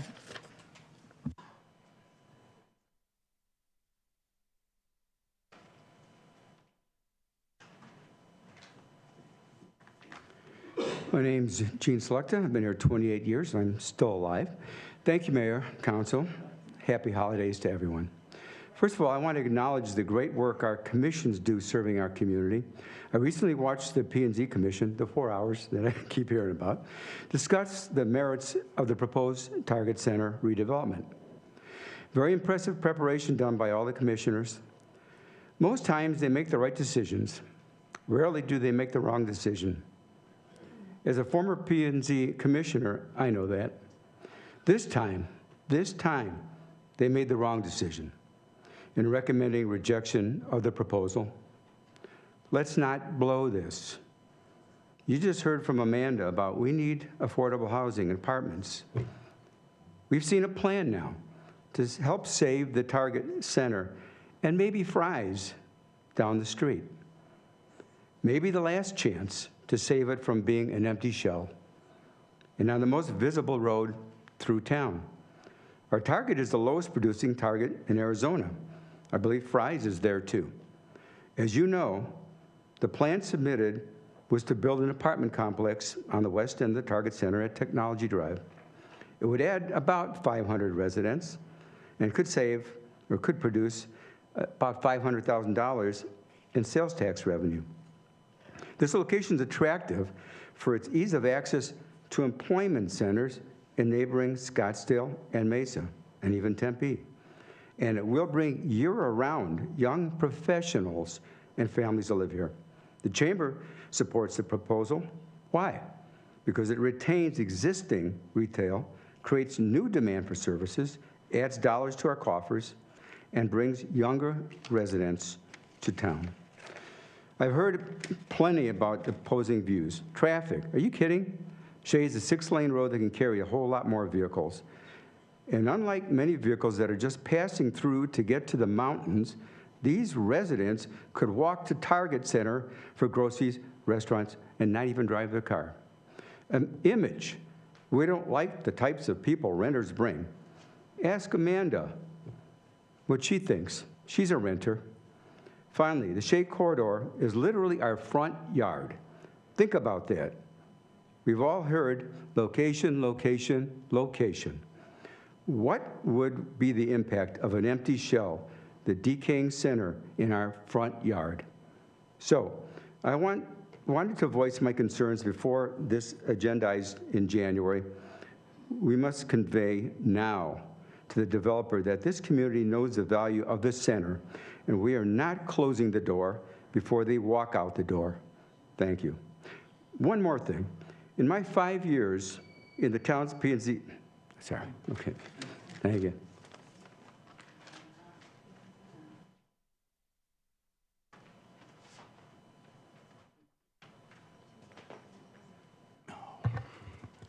Good evening, Madam Mayor. Good evening, Town Council. Good evening, staff. Good evening, Aaron. And good evening to all the residents of Fountain Hills. So happy holidays to everybody again.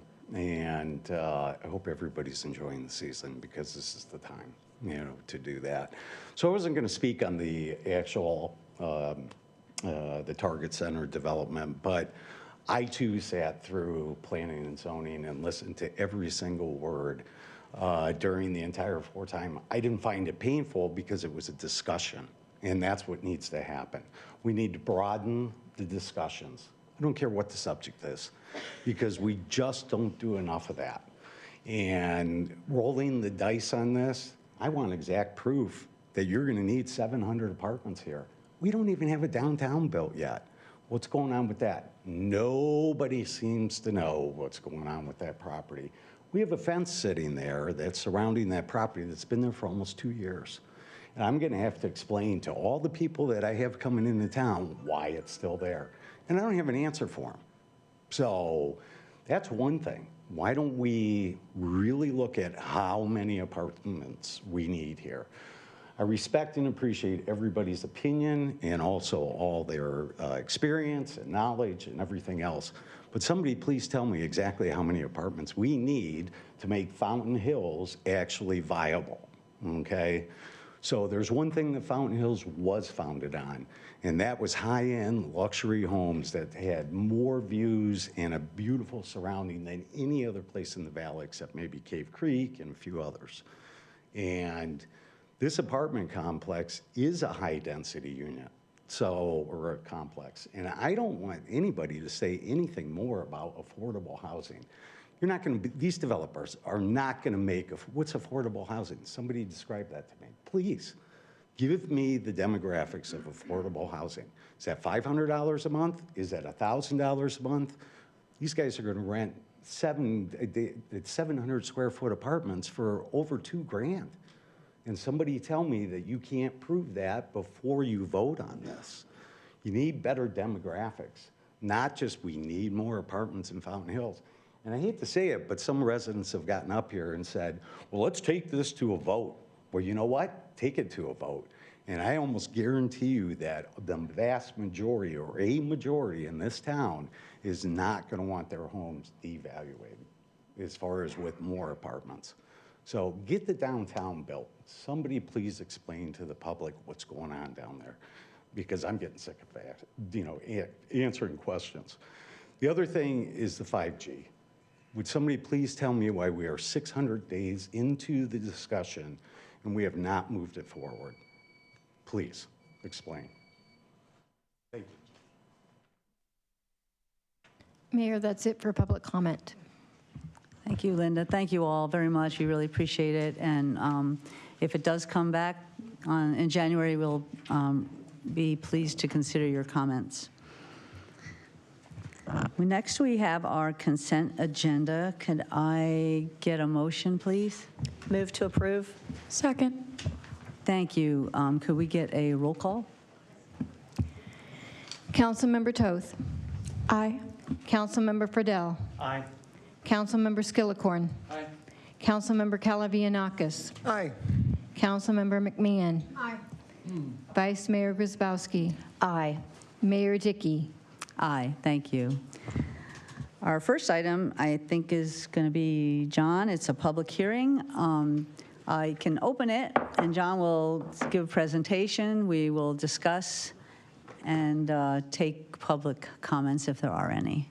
Thank you.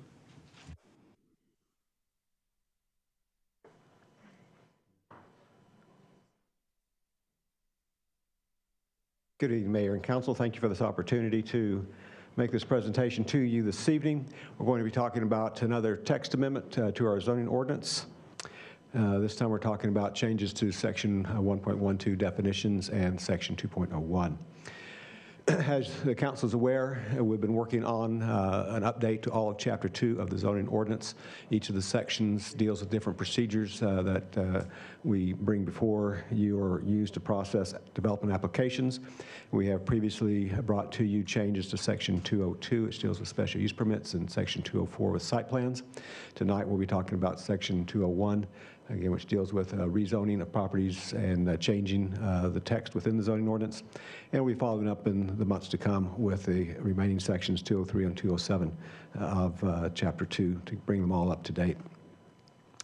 As we worked on this particular update, it was noted that we were making the changes in the text of Chapter 2 to change from the previous town organization where we had a community development director and changing that to the development services director that we currently have. And we thought it was time we probably go into the definition section and make that modification there, as well as several times in Chapter 2 we just refer to the director, and so make it clear when we say director, meaning the development services director.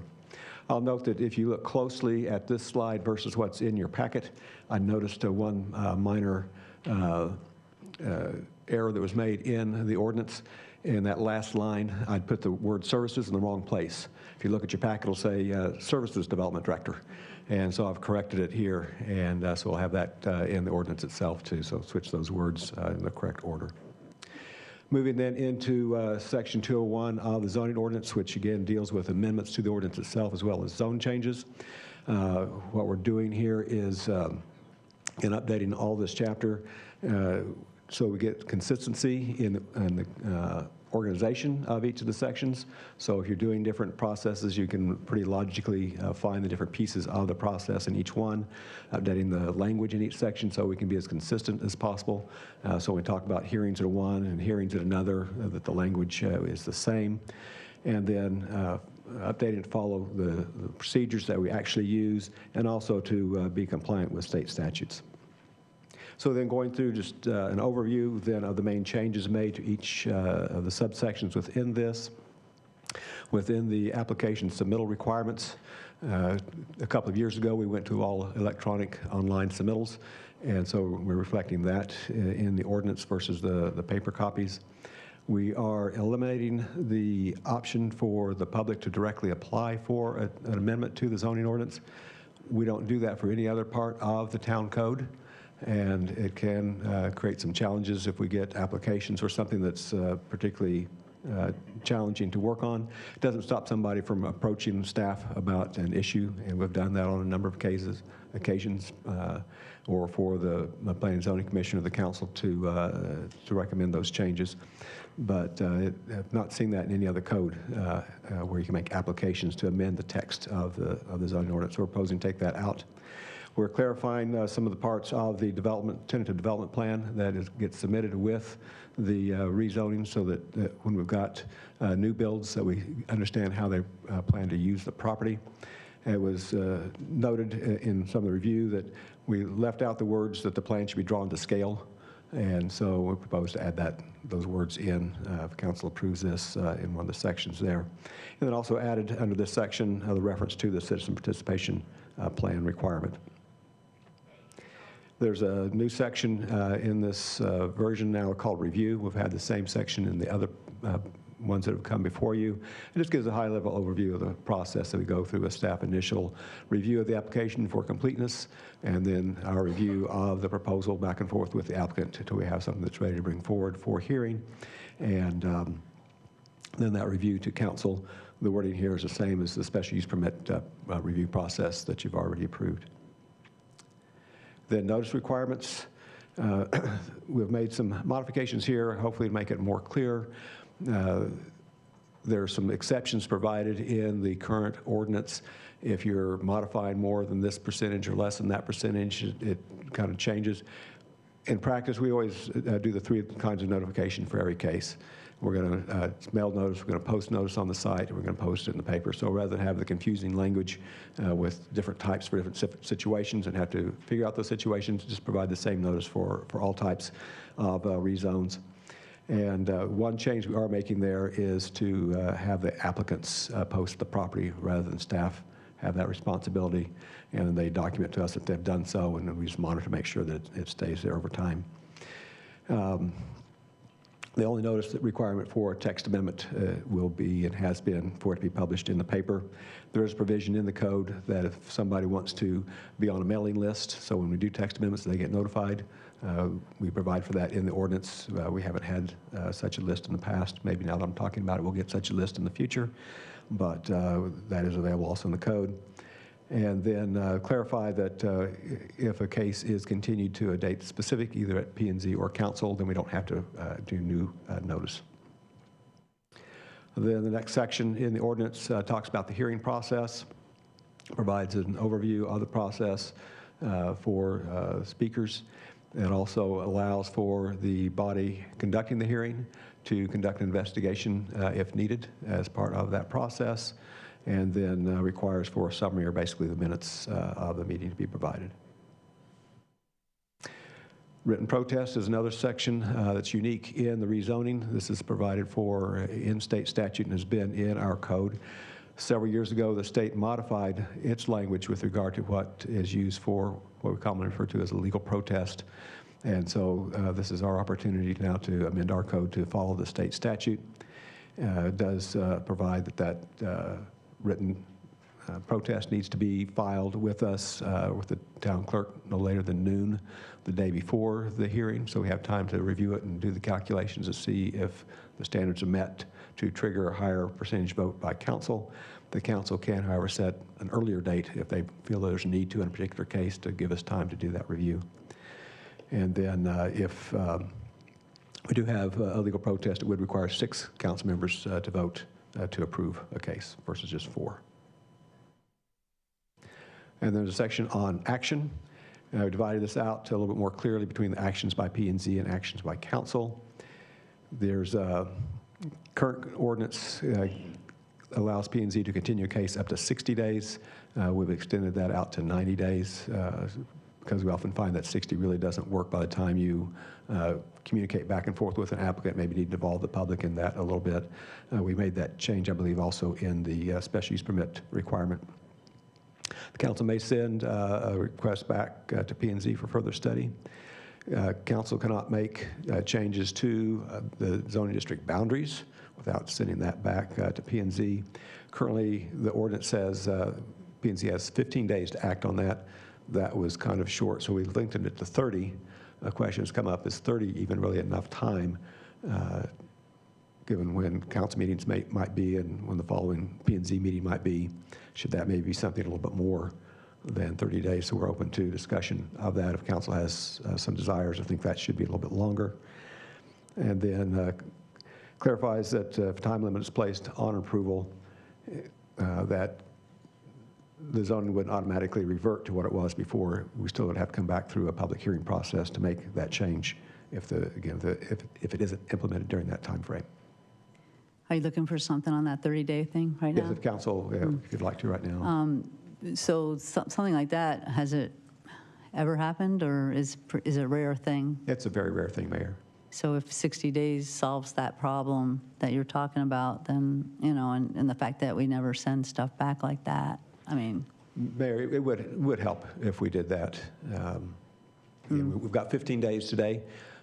We pushed it to 30 in the draft because we knew 15 didn't work. But 60 I mean, we've really seen, more you know, reasonable. sometimes when it's like, well, they just met, so then they're not going to meet for a month or that kind of thing. So I think since it hardly ever happens, it's okay with me if you want to make it more.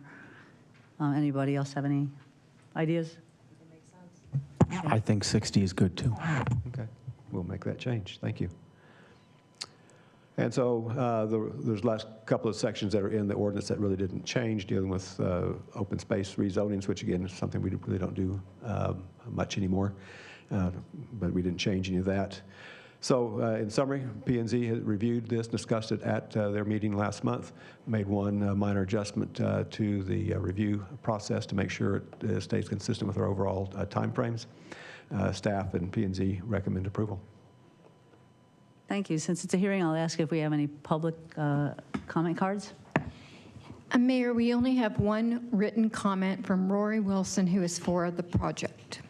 Thank you. Or the for the change, yeah. Okay. Well, I will close the hearing, and we can discuss, and then we can vote. Let's see. Councilwoman. Good evening, John. Thank you for addressing some of the questions that I had. I appreciate that. But I would like to make a suggestion in the tentative development plan, section 3, at the end of the first sentence, to add and include drawn to scale for clarification when you submit that. Mm-hmm. And also at 2G, I'd like to suggest that the language at the end of the paragraph includes further study of boundary changes and/or any proposed amendments, so that it covers both of them. Oh, thank you. I see no problem with that. John, I had a quick question. So in here, 201B for application, it says that change for boundaries shall be filed electronically on the town's website. Does that mean we won't take any applications in person from anybody? Mayor, council member, that's been the situation for the last couple of years when we went to the online application process. When we do have somebody trying to submit an application that has any challenges, staff works with them to help them through that process. If we really got to the point where they just couldn't do it, they could bring it to us and we could scan it in for them and help them create that. So do we want to change the wording to maybe highlight that? I would hate to turn anybody off that's not computer literate and couldn't deal with it. So could we add that as an option? Mayor, council member, obviously we can if the council would like to. We've already approved this exact same language in a couple of the other sections that have already come to you. that have, again, have this exact wording. It's the type of thing I think is really more of a process or procedure that doesn't really have to be in the ordinance for us to do it. I'm wondering if any other council members have any comment on that.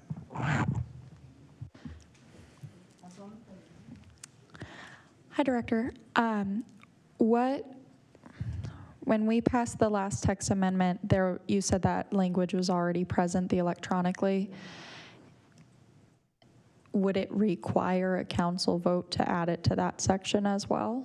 To go back to the other sections and change Just to say electronically or in person, or something where if someone goes to look this up, they don't think that they have to go online, because we do have a lot of older residents, and I can see the appeal for them knowing that that's an ability. So, Mayor, Councilmember, if you're asking about the two sections that have already been approved, it would take going back through a text amendment to put wording into those at this point, and they're already there. I guess ultimately it is going to become an electronic application, whether they file it directly or we file it for them, because that's our means for tracking and processing cases. So it's always going to become electronic. All right, I see what you mean. Thank you. Is there a way when whatever it is online, because I haven't actually looked through this, when they apply, that you can just add a line, you know, we will assist you or something? So, because basically if somebody comes in with something, they're already here, so they already know they would get it. But like Hannah was saying, if somebody looks online and goes, oops, I can't do it, and doesn't even bother or something, just something to kind of open the door, but it wouldn't make us have to go back and change all the other sections. Yes, Mayor, we can start to do that. We have instructions online already, numbers people to call if they need any assistance, and we walk them through that already. We could add something else that says you could bring it in, we can help you that way. Sounds good. I just want to reiterate that, because I recall the last time we looked at these amendments and you explained the whole transformation to electronic applications, that it is online, that you offer assistance, and that people can come in if they have any questions, et cetera, and that you'll sit down and help them go through the whole process. Right. Okay. Thank you very much. Appreciate that you do that.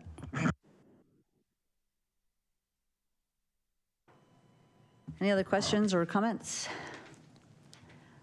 Okay, somebody make a motion, please. Move to adopt ordinance 2315. Second. Thank you. Roll call, please. Councilmember Friedel. Aye. Councilmember Skillicorn. Yes. Councilmember Calavianakis. Aye. Councilmember McMahon. Aye. Councilmember Toth. Aye. Vice Mayor Grzybowski. Aye. Mayor Dickey. Aye. Thank you. Thanks so much. Our next item with our Patient Public Art Committee, we're going to talk about our pump house project pilot program. That's 4 P's in a row. That's alliteration if I ever heard it. Is Kevin, are you handling this? Or sure. Rachel? Either way is fine. All right. I think Kevin will introduce the item, but I know we have a number of our Public Art Committee folks here that can answer questions and walk through the vision.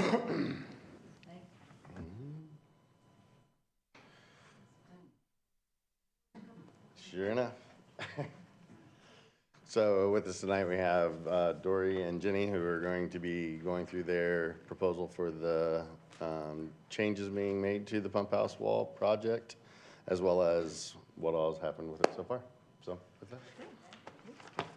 Mayor, Council, good evening and happy holidays. My name's Dory Witcher. We don't need to do all that for this, do we? Okay. So we'd like to give you a little background on the pump house project first. The pump house wall, has been sort of a revolving program of attempts at providing public art in a very, very visible location at the Fountain Park walking path for many years. In the past, murals by various individuals or groups were presented. These murals are often very extremely expensive, labor-intensive, and they take a long time to complete. Unfortunately, the murals were never very long-lived because the pump house wall is a concrete stucco surface that doesn't allow a proper medium for a long-term painted surface. Plus, there is always damage caused by irrigation and fountain water, unfortunately, at our park. Last year, the Public Art Committee came up with a plan to address the problem. For those who don't know, the Public Art Committee is made up of local volunteers and various individuals from the Community Services Department. This scope and duties of this committee is fully defined in the Public Art Master Plan that was developed in 2020 for the town of Fountain Hills. They meet regularly every month to shepherd the public's desires for public art, facilitate placements of public art, and troubleshoot problem areas within the public art collection, like the pump house wall. Members are often artists, architects, or designers. Funding for the PAC comes from two sources. First is the town's 1% for Art program, but also private donations, generally of either funds or sometimes art. Usually these donations are made through the I Love Fountain Hills organization, also known as FHCCA. It is not the Public Art Committee's job to be fundraisers, but to really shepherd the donations for art. So we went looking for a lasting solution, and in 2022, the Public Art Committee proposed a program that is basically a temporary public art installation, or known more formally in the art world as installation art, which is defined as an artistic genre of three-dimensional works that are often site-specific and designed to transform the perception of a space. And that's how our pump house project wall proposal came into being in the first place. Temporary installations are a great way for to present art to the public that is always fresh. The committee believes that we've come up with a concept that allows the public to not only enjoy fresh new art on the pump house wall, but also to participate in the incremental funding of the program and also to own reprints of the art. We propose a program that would each be 1 year in length. The program works like this. A national call to artists occurs via an online portal. This call to artists asks them to provide concepts that suit the theme of the current year's concept. Last year, that theme was Legends and Lore of the Valley of the Sun. So when you walk by the pump house wall, you see images that different artists felt appropriate and that we voted on and chose. The winners receive a stipend of $300. The art is then transferred onto 7 4x8 panels. We were searching for a brilliant presentation of the art, and in 2023, we decided on a process which I can best describe as laser art on an aluminum medium. One of the challenges of that process is its cost. Some of the other challenges we learned in our first year include the framework that hangs the art without harming the pump house wall. While we have found a solution for that, the brackets themselves do not work with the aluminum process without damaging the metal. This forces us to have to replace the 4x8 panels of aluminum each year, again running up the cost of the program. One of the other challenges of the installation is finding donors each year willing to donate the needed $10,000 it takes to create the program as it was originally conceived. So, our public art chair, Jenny Willograd, continued to research different materials and methods of presenting the art and came up with what the Public Art Committee agrees is the best solution for the installation in 2024, which, by the way, we have a theme known as expressions, with the artist's interpretation on a facial expression that portrays an emotion. The origin of the face can be human, animal, or plant. Any artists or photographers are encouraged to apply, so that'll be a fun project. The new process is one we are all probably much more familiar with. That is applied vinyl that is used to wrap vehicles and other mediums. So we've got a sample here for you. This is my Vanna White this evening, yeah. Jenny. Everybody has a Vanna. So here's a sample of the two art mediums, both the laser from last year and the vinyl wrap from this year. We're going to pass it around to you, if that's okay, and we'll ask you to see if you can tell the difference, because I'm going to tell you that you probably can't.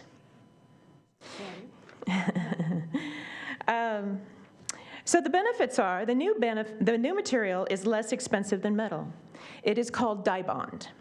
Dye-Bond is the industry's leading aluminum composite material, or ACM.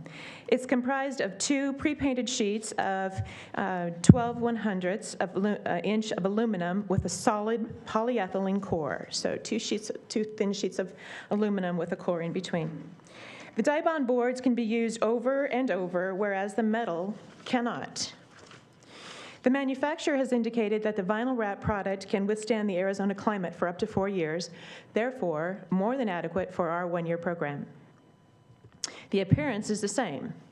The committee also recommends that a framing system be utilized for the boards to be easily slipped into and out of instead of the current situation, which permanently adheres to the boards, thereby rendering them useless after a year. So I believe you have a spreadsheet or a little bit of a matrix that goes into our current project, our vinyl year 1, and our vinyl year 2, but I'm just going to summarize it. You'll see in the in the cost comparisons presented to you the differences. The 2023 program cost $10,608. The 2024 program would be $8,255, and the 2025 program would be $5,755, each year coming down a little bit, because we would be able to use the Dye-Bond. You'll also see that we are anticipating income from 2 sources. $7,000 each year, that represents 7 donors of $1,000. We were able to do that this year. We hope we are this year. Potential sales of the product, which will occur by selling reprints of the pieces as they are ordered via our FHCCA, or I Love Fountain Hills Give Smart online auction program. And that's part of the proposal as well. So that's about what we have for you tonight. I'm sure you might have questions. Thank you. Questions from council? Councilwoman? Hi, Dory. Thank you.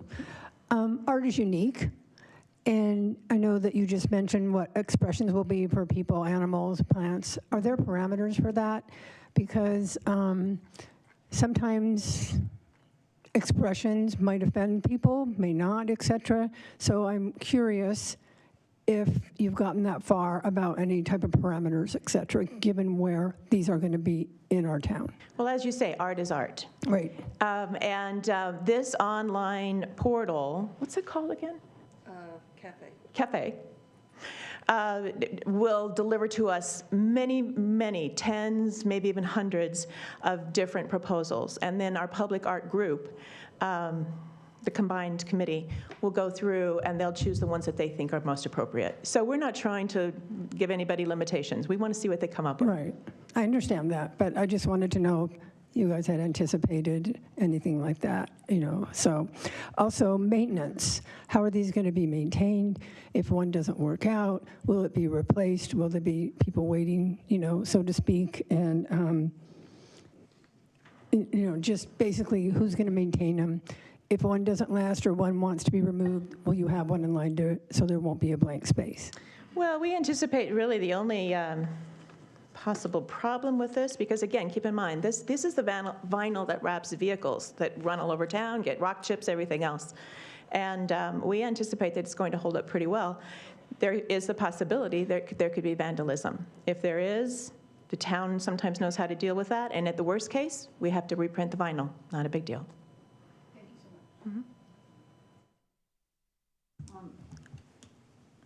Councilwoman. Thank you, Ms. Mayor. Thank you very much for your presentation. I'm a little concerned about the vinyl wrap too, and the environment of the fountain and of where these are going to be located. That's not my primary concern, but that's one of my concerns. I originally questioned why this even is before council, because this doesn't meet the $50,000 threshold. Right. And so why are we hearing this tonight? I did make inquiries of staff, and from what I understood, that this is going to be a for-profit project, and that's going to be a fundraiser that won't be break-even or financially neutral, but this is going to be a fundraiser for funds to be used for other things. Goes back in the public art. Other than art. It goes back into the public art fund. Right. And will that be used to fund more public art? Or what will the uses be for that?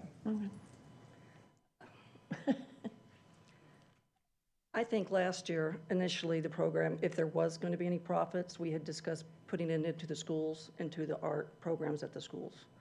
But really, we're just trying to get it to a break-even project. So we don't lose money, and we don't really make money. It's not really a money-maker intended project. And nobody gets paid on this project. It's just a, a labor of love for the public. And there are two public art funds. One is the FHCCA Public Art Fund, and the other is the town's. And wherever that goes, it gets used for something else in the future, whether that's maintenance or another piece of art. If there's enough money to do that. Yeah, I'm not so worried about the fund that's going back to the town, but the I Love Fountain Hills Fund, is there a chance that this is going to go to pay for legal fees for a legal battle that you guys are currently engaging in with the donor to your project? I'm not going to get into a lot of that because I'm not sure how much of that really needs to be public at this point. But the FHCCA has funded a legal effort regarding a large bequest that was made to the FHCCA's Public Art Fund. It's interesting because that bequest, we weren't aware of it at all until it occurred, and it was very specific that it was for public art. Mm-hmm. I guess what I'm concerned about is we're using taxpayer funds with a taxpayer project to raise funds for something other than we're going to reimburse taxpayers. That concerns me. What I'd like to see is for this possibly to go back to our staff, to not make a decision tonight, so we can flesh these issues out to make sure that we're protecting the taxpayers. What would you like to see happen? For this to go back, for the Arts Committee to go back to our staff and kind of flesh these issues out. Well, let's talk about options, because if one of the options is to go back into the town's public, we don't care. It goes for public art, as far as we're concerned.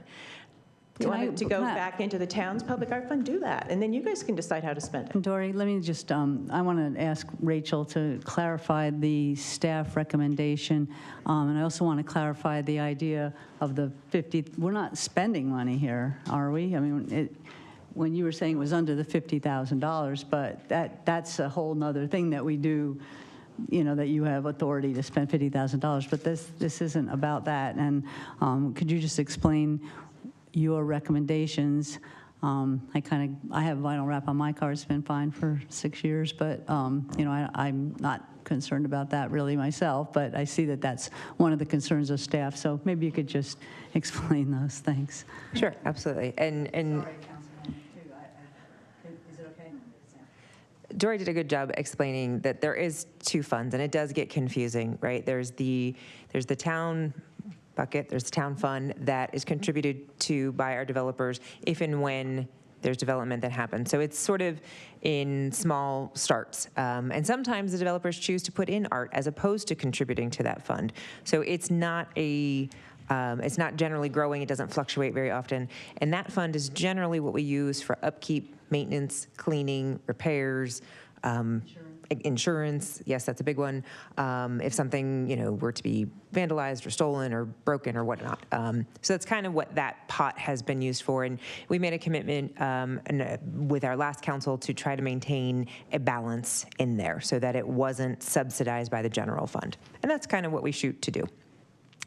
The fund that is through FHCCA tends to be more of the philanthropic arm. That is where the donations come in. That's where folks who want to donate a piece of art, or sometimes we now have the ability to accept a piece of art and able to resell it to create a revenue and to benefit the value of our public art long term. The recommendation here tonight is a couple of things. And I know, Kevin, you can feel free to jump in if you'd like to, because I know you've been meeting with the group. This is a different process. We're not familiar with the vinyl. I know we do have a lot of corrosive water down there. We just don't know how it's going to act up. I think the only way we know is if we give it a try. And then that is the recommendation, that we are a little concerned, but on a trial basis, let's give it a shot. Everybody wants to see it look good. I do agree that a changeable annual renewal of art is a good thing. It creates continued interest. If we find that the art is not holding up, we're having issues, it's being damaged, it's not maintaining, okay, we'll have to come back to the drawing board. If it goes really well, then great, we have a new medium in which to try. In terms of the funding side of this, the question we have come back to, it's not specifically about art, it's about the policy of when a revenue is generated, if that revenue goes outside of the town but is happening on a town use of a town facility, that creates a inconsistency there. So it might be, and in this case, there isn't a huge revenue expected, if anything. But if we get down to a point where there is a revenue generated, it goes back into, I'm going to call it their bucket versus the town bucket. If it makes more sense for that to come back into the town bucket, it sounds like there's some amenability to that as well. But again, it's the idea of that bigger policy discussion of when revenue is generated on a town space through tax, on a town-owned facility, where does that go and how do we manage that? Does that answer that question? Yeah, because I think that has wider ramifications to it. So I think we would want to guard against that, just in general, having town property be revenue generators, even though the two pots do the same thing pretty much. So that would probably raise a comfort level if it was going back to, because the public art, the insurance, the cleaning, all of that, it's just all kind of does the same thing. So I think we'd be more comfortable with that. Kevin, did you have anything to add? Just a couple of things. The reason that it's here tonight is we did a year one pilot program. The year one pilot program is now being modified. So I didn't want to have it be where what was approved by council was changed and then put up into the public without your understanding that the project is different than what it was originally. So that's the main reason why we're here tonight. Anytime we make changes to something that was approved by council, I think you should have the right to bid in again on whether or not you want to do the change to the original. So that's the main reason why we're doing it. And the 50,000 isn't town, there's no town funds. This is Right. public art run, and so that's why that didn't have anything to do with it. Right. Can I ask Hannah, because she was waiting from Sure. before. Did you have a comment? Oh, I'm okay. I'll just do mine at the end.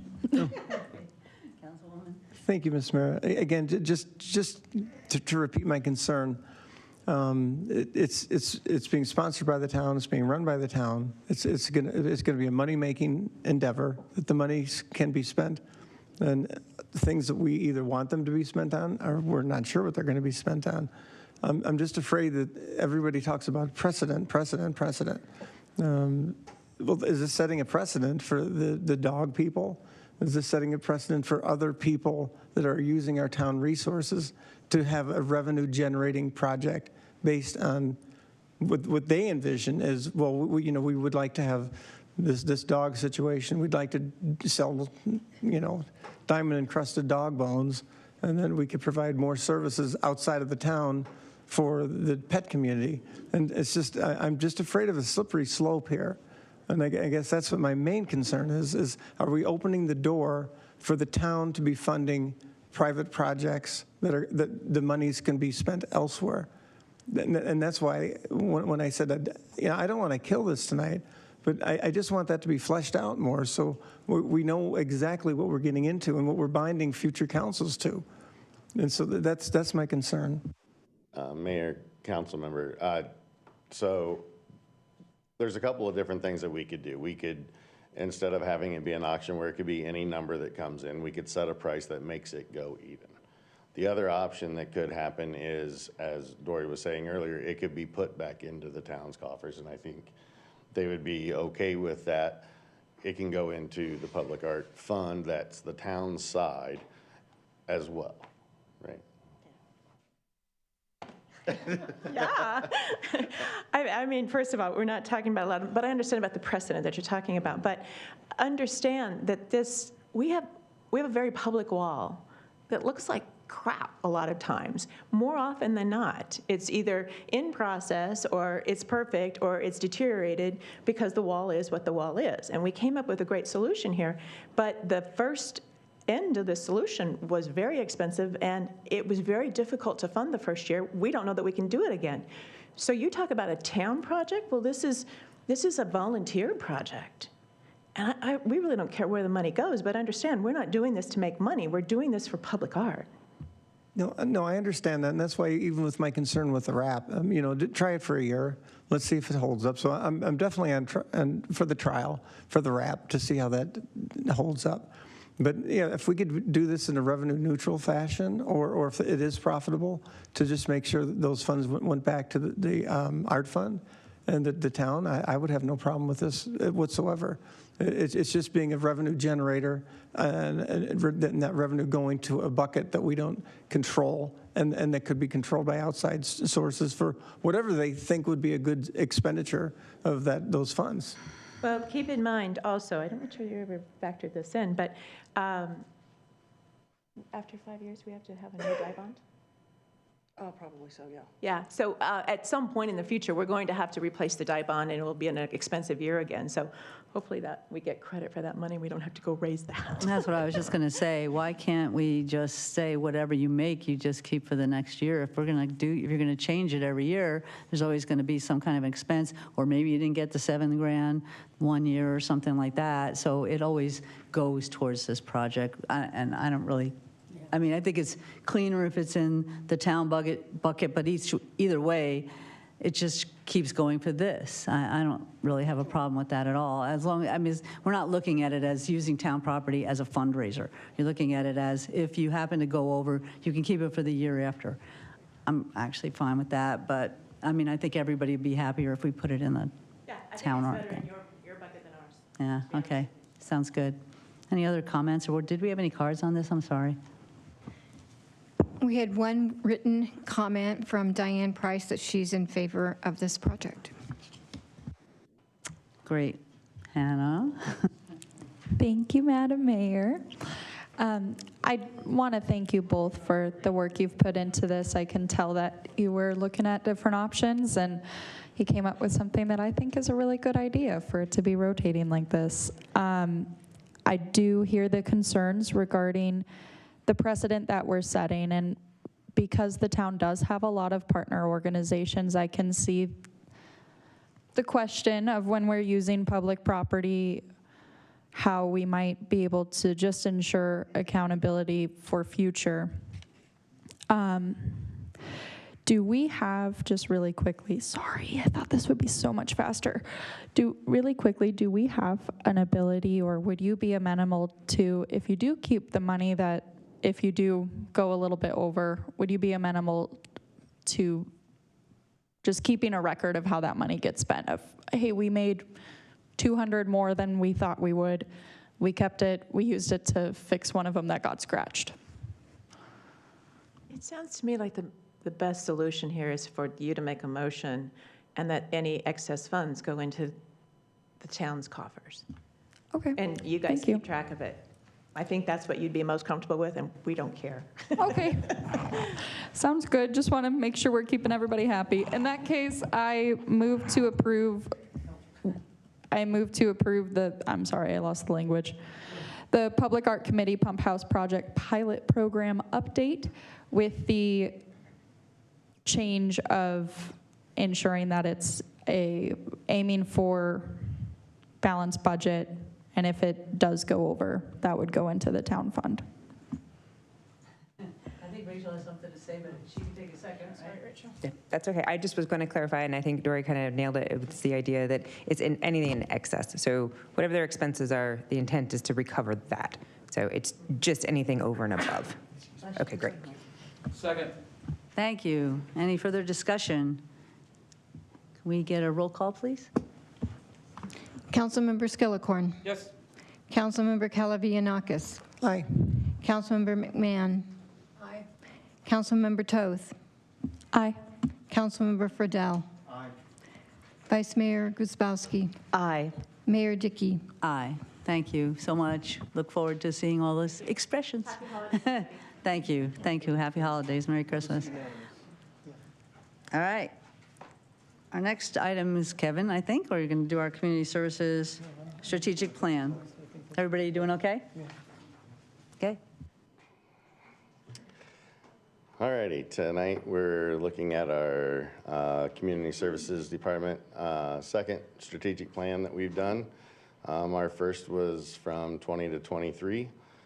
This one will, since we're still in 23, we're gonna stretch it a little bit from 23 to 27.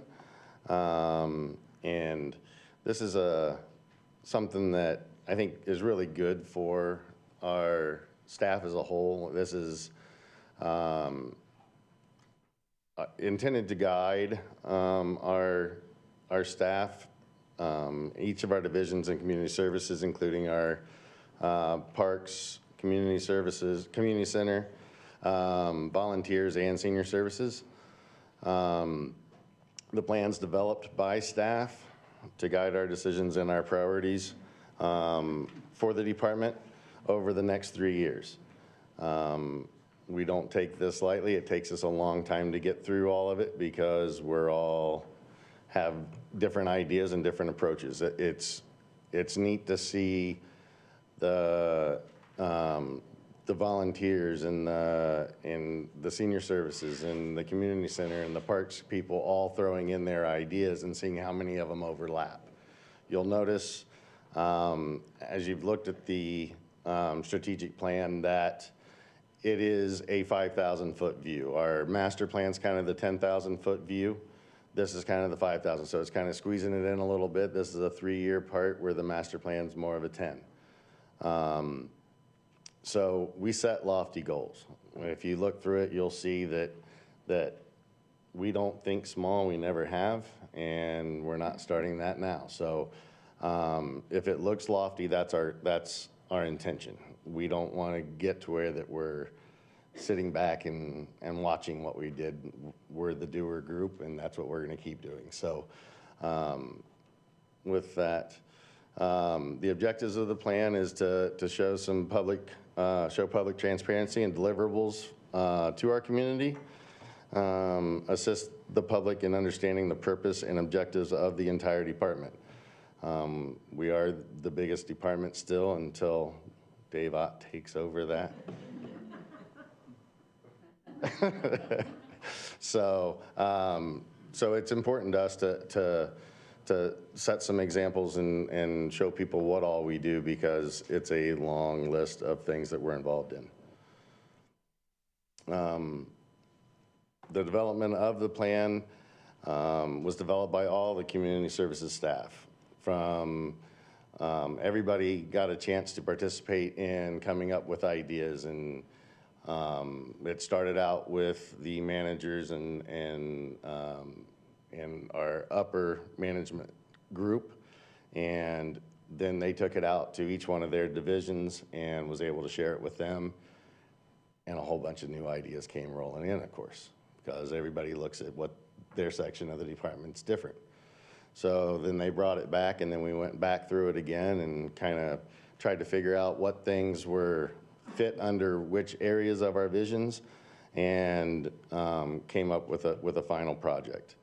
It has been approved by both our MMPC group commission and our CSAC commission unanimously. Some of the things that we didn't make changes to were our mission statement, to enrich and provide an active quality of life for all residents and visitors through proactive community engagement, resolute stewardship of amenities and open spaces, and enhancement of the overall health and well-being of our town. I don't think that's going to change for us much. When we got into our visions and our themes, those two have stayed the same. It's the steps underneath that where we felt we had room for improvement, different ways to do things, and or we had completed the things that were in our last our last strategic plan. So here you can see our visions. Number one, provide recreation that inspires personal growth, healthy lifestyles, and a sense of community. Number two, expand and strengthen outdoor experiences and opportunities to contribute to the region's attractiveness as a place to live, work, and play. Number three, optimize safe utilization of facilities, amenities, and open space. Number four, actively seek progressive, future-oriented options for funding, operations, and programs. And number five, embrace a collaborative spirit and support teamwork within the department and the community. These are our overall, we call it it's the big umbrella of all the things that we do. And then each year we come back and look at the strategic plan and put in the things that we've done that year that fit these visions and themes. It's been received really well by staff. It does give us motivation, and that's the whole idea of doing it. With that, I'll take any questions that you have. Do we have any speaker cards on this item? Yes, Mayor, in your packet, you have 2 written comments. Both are for the item from Diane Price and Rory Wilson. And then we had an in-person written comment that's for it as well. Thank you very much. Questions, discussion? Councilwoman Kalvianakis. Thank you, Ms. Mayor. I'd like to commend you and your staff on this really aggressive plan that you put together. My first question was, are we going to require more staffing on this? And they're like, no. We've got the staff. But you guys really have taken on a lot.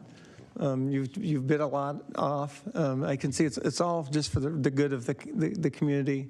More interaction, more safety checks, more committees to think about these things.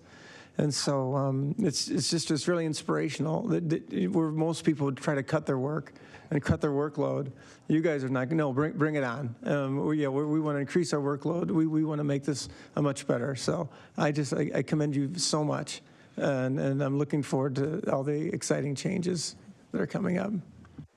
Thank you. I appreciate that. And our staff they all work so hard and love what they do. And they are the group that is constantly pushing to do things better and more and finding ways that we can afford to do more things. So I appreciate your comment. Yeah, that's very apparent. Very apparent. Thank you. Councilwoman? Once again, you and your staff have hit it out of the ballpark. And thank you very much for all that you do. I mean, serious. The reflection and the proudness of our community and our Parks and Rec is just amazing. You guys continue to earn and be awarded national awards year after year. So thank you very much. And with that, I would like to move to adopt Resolution 2023-37, approving the Community Services Department 2024 through 2027 strategic plan. Thank you. I'd like to second that. Thank you. I wanted to add that this, we've had a lot of conversations about budgets and such, and equipment and improving our parks, but this is the reason we do these things. And one of our items we had for this year is to do some work at Desert Vista. And part of the idea of having strategic plans like this is that this is actually part 2 of something that we started last year. So we had the skate park and the bike area, and now this will be the exercise, sort of the, I forget what they call it, but the Ironman stuff or whatever. And then there's some other amenities that will be there. And so this is the second part of something, and then that's what we appreciate is having a plan, because then you're not just throwing random things out, you're purposely doing them.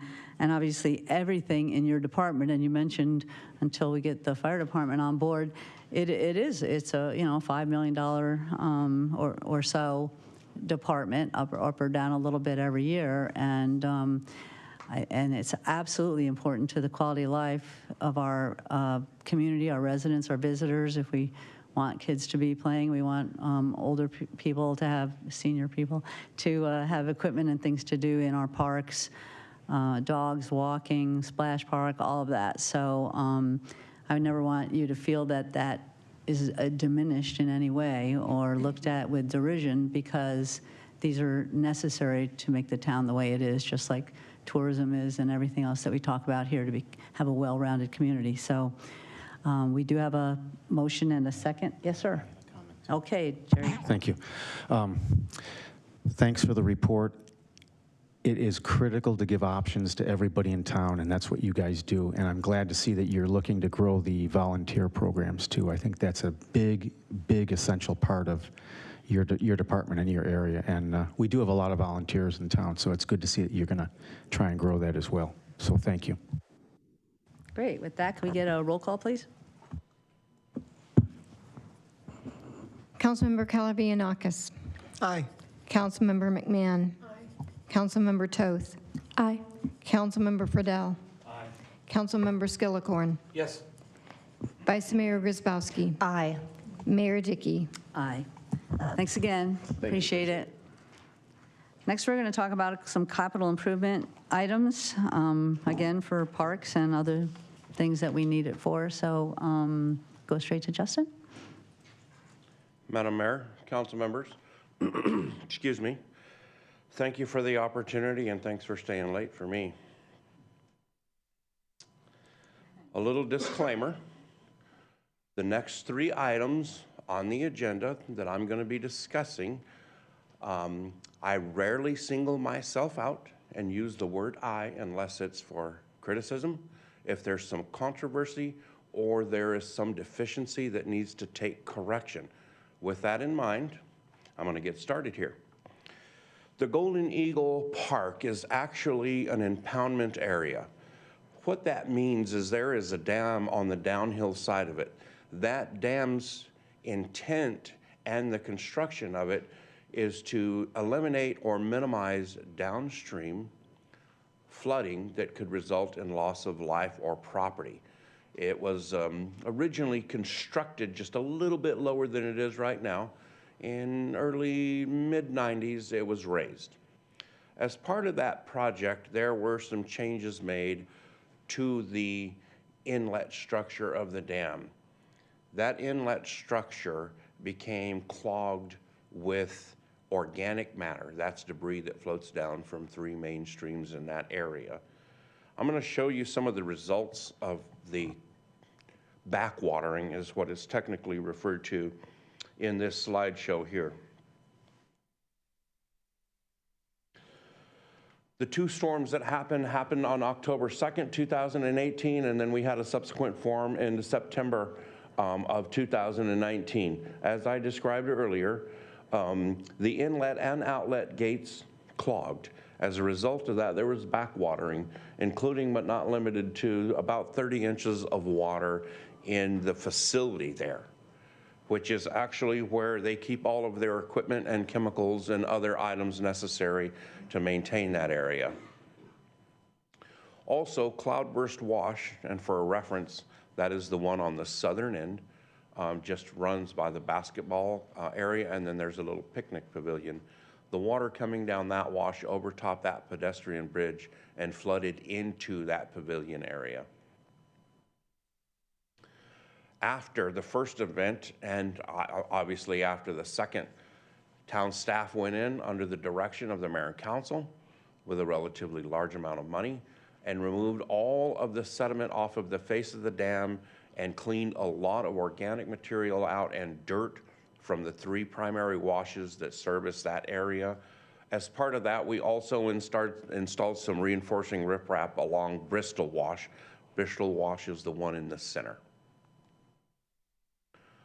This is what it looks like after a very heavy rainfall, when the water is simply not able to get through the dam in a timely manner. For some clarification, when I reference backwatering by itself is not an issue in an impoundment area where you've made improvements. If it's clear, A good example would be some of the larger areas in Scottsdale where they've made improvements in their washes. You'll often see them standing feet deep in clear water. When the water drains, it just requires a little bit of cleaning, nothing major. Backwatering in this case had organic matter in it. Not only did we have backwatering, but we also had outbreak. One of the washes, Bristol Wash in the middle, broke, and that water flowed into the park and deposited materials in there. This is an aerial view after the first event. Those of you that are familiar with this can pick out the ball fields that you know by number. For the record, I do not know a single number of any one of them, or most of the parts. Kevin has to correct me oftentimes when I describe it. This is a photo I took standing at Bristol Wash on the sidewalk looking east. That is the middle of the ballpark where this water is heading during this event. This right here is the video I took from the top of the dam. I refer to it as the calm after the storm.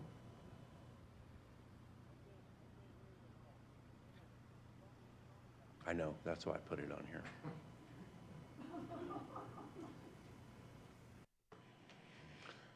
That's the end of that little show right there.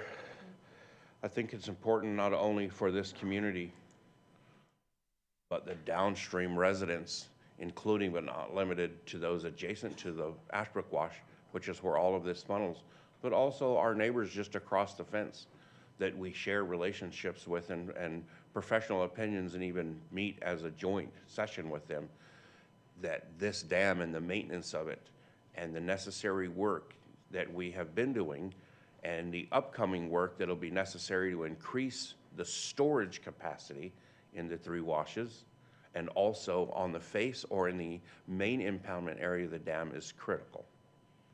I'm very passionate about this project and have been since the very beginning when we began to help out with some of these issues prior to this flooding. With that, I'm simply asking permission for this project to be continued as part of the adopted budget for this fiscal year.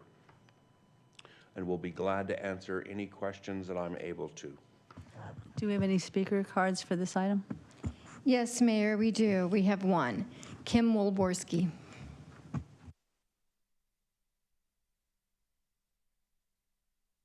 I'm Kim Wolborski. I'm a resident of Fountain Hills, and I am not downstream of the park. I'm upstream of the park. And Justin, you're going to like this. I just want to add to what Justin said. My husband and I moved here on November 20th, 2019. So fortunately, we were way too busy to go to the park for a long time moving in, but we do use it now. And I just wanted to remind everyone of how much money we just spent on lighting in that park, and you can see how that's all underwater there. And we noticed the old lighting, how much rust there was around the bottom of the lights. And also, we talk once in a while to Michael, who manages that park in person, and he mentioned about just the work that was required to redo those fields after it. And, you know, I'm all for saving money. For me, in this case, it seems like this is money well spent to avoid spending bad money. Thanks.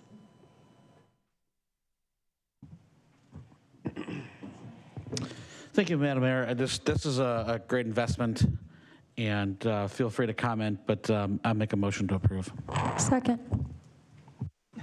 Any other discussion? All right. I do. Oh, I'm sorry. Thank you, Ms. Mayor. I wish that when we were putting this regular agenda together, that this would have been item F, and that item F would have been item D, or possibly E would have been D. It seems like we're approving paying for it, and then later we're going to talk about designing it. Does anybody else get that impression? Or am I just off the mark? No, you're absolutely right. There was these two do go together. D and F are partner items. And I think, Justin and I talked about this today because I had kind of thought the order was a little wonky as well. And the idea here is that if D is not approved, then F becomes null and void.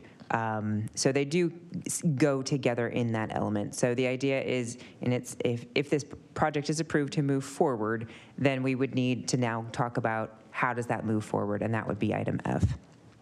Justin, did I get that right? That is correct. And I understand that.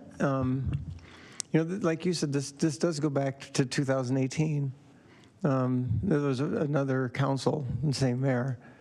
And this, I believe, no, 2018?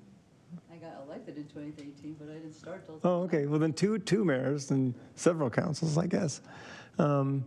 This has been amended. I think this is the fourth amendment on the design that we're talking about here. If you skip ahead to F, and I guess I know there's been some problems with the sanitary district, Maricopa flood, and various other agencies that are constantly demanding design changes. And I guess I'm skipping ahead a little bit to F, but can we be assured tonight that if we approve this final design change, that this is going to be the last and final amendment?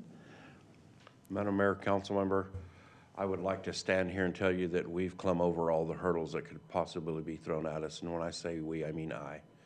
I absolutely, standing here, cannot guarantee that. But I will do my best to represent this town and get those last few hurdles addressed. Again, and we'll discuss this in more detail in a couple of more agenda items. There is a state, county, and a local agency that we partner and work with that have valid concerns. We believe we have addressed all of them, but we won't know until we get that 100%, which we're approximately 5% away from. Once it's 100, it goes back.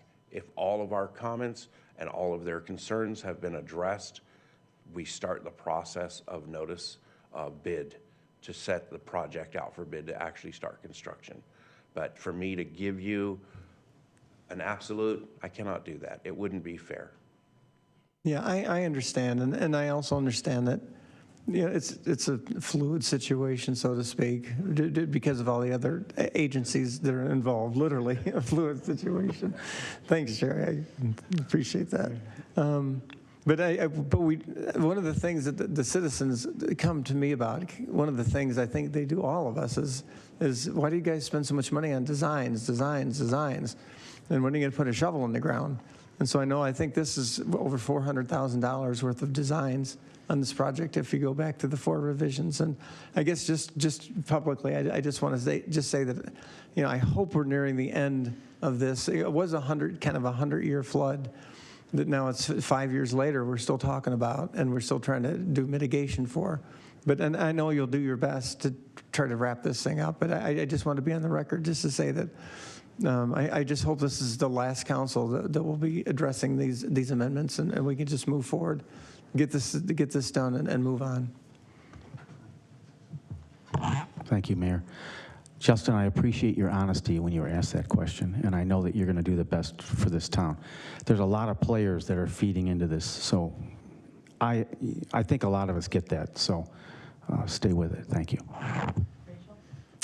Mayor, just a point of order, because the conversation about D and F are related, if you're comfortable, we can move F up on the agenda to address both items consecutively, if you'd like. Sure, we have a motion on this. Did we get a second? I think we did. So can we take a roll call on it first, and then we'll go right to F? Thanks. Councilmember McMahon. Aye. Councilmember Toth. Aye. Councilmember Friedel. Aye. Councilmember Skillicorn. Yes. Councilmember Calavianakis. Aye. Vice Mayor Grzybowski. Aye. Mayor Dickey. Aye. Great, so we'll just go to the amendment then, please.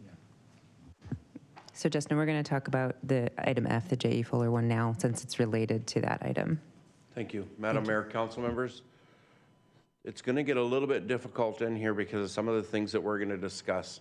He's sitting close hereby because he's partnered with me on this, and he and I have butted heads on this. And for the record, I had several uncomfortable conversations with the former community services director and the former park superintendent related to this project. In this particular instance, and a little bit of background, this, I believed, when we did a direct select of J.E. Fuller with the then town engineer's approval and the town manager's approval, this was a no-brainer to me. Just a few $1,000s, I think it was $35,000 after they did their floodplain study of the area up above and came with their recommendations. I went to the community services director at that time and insisted that we would be under construction in phase 1 in 6 or 7 months. During that design process, we began to encounter challenges that are all but insurmountable in that time frame. I'm just going to go over a few of them briefly. When the park was originally platted and designed, for reasons that will remain a mystery the rest of my professional life, the primary irrigation and electrical was put in the drainage channels, and not just placed there, but subsequent thousands of tons of sediment piled on top of them, where the gentleman behind me could not gain access to valves and stuff like that. Also, as part of this, I met a considerable amount of resistance from Rachel and Kevin regarding the multi-use path that goes around the back of the ballpark. I insisted that that thing be removed, which would give us the necessary capacity for storage and eliminate some of the challenges that we faced. Their argument was compelling and strong enough that I agreed that the multi-use path would remain, be widened, be used for maintenance, and realigned so it could be utilized. And for those of you that are not familiar, if you go to that park on any given morning, midday, or afternoon when the weather is nice, there's a lot of people walking there. We all obviously see Fountain Park. Take a look at Golden Eagle Park on the nice days. So I argued unsuccessfully for that to be removed. I also argued that the scoreboards weren't as important as others thought. With all of that, each time we encountered all of these unknown issues, we had to go back to the drawing board with J.E. Fuller, and we got it up to about 65% design. That is when you would typically submit it to the partnering agencies. That usually takes anywhere from 3 to 5 months. In some cases, it takes 18 months. When we got the plans back, they had legitimate concerns and comments regarding the drainage courses, the face of the dam, the throughput of the dam. One of those agencies has named me directly in regards to removing the access barrier on the dam and has demanded, since the day it was removed, it be put back. However, I strongly believe that is the reason we have not had the same flooding impact that we had had in the past. I also argued that the reasoning for the access barrier, because there was an adjacent school, was void due to the fact that there wasn't one on the back of the dam where the school actually lies. With that said, we are eventually going to have to address that, but it's not going to be that type of an access barrier. It's more than likely going to be in a delta configuration, what I refer to often as used but not used up power poles in a V shape to keep large trees and stuff out of the pipe. With that said, the sanitary district also had a legitimate concern. You may not be aware, but one of their main facilities runs across the ball field and then comes out of the ground and runs through one of those culverts that goes through that dam. So much so that they are funding on their own a design to protect their facilities as a result, direct result of our improvements. Lastly, the Arizona Department of Water Resources and Maricopa County Flood Control. Their concerns about the impoundment, the toe in the face of the dam, were such that we had to eliminate that project from phase 1. So we're going to be working just to the west of the dam and all of the other areas of this impoundment, but the dam is going to be a second phase. That is likely after we get those couple of pages to 100%. 18 to 24 months for review. So we broke them apart. So rest assured, we will be back in the future to show you that. This amendment includes money for that phase as well. And we already know the majority of their concerns, and they will be addressed. Lastly, and I think this is important, when we initially started this project, and I went over that, we had no idea that it would ever rise to this level in regards to the funding. There have certainly been questions asked internally at my pay grade and above my pay grade about what types of decisions were made that brought us to this nearly $500,000 contract. And I've said it the same all the time. It's a result of all of the changes that I demanded and gave back to J.E. Fuller. They never once changed their scope. All of the scope changes were a result of the comments that I sent back to them.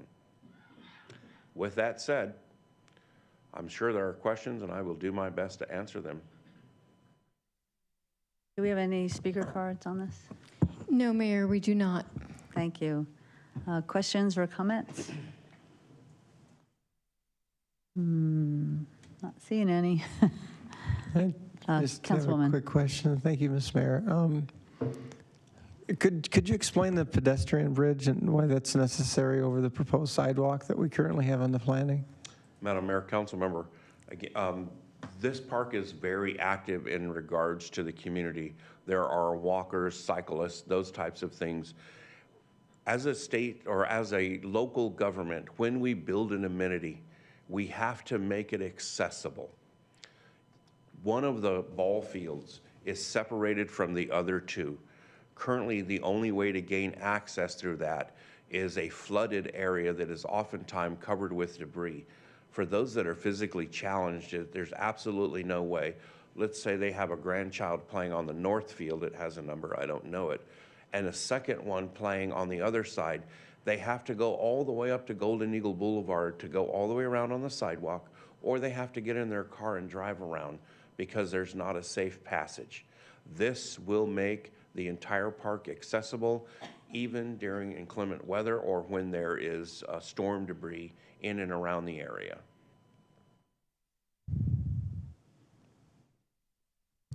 Any other questions or comments? Jerry? Is it safe to say that if we need services like this in the future, you'll be looking elsewhere? Madam Mayor, council member, it's safe to say that despite legal advice that I shouldn't cut ties with this group some time ago, I agreed because it's not a good thing to change mid-game, for lack of a better description.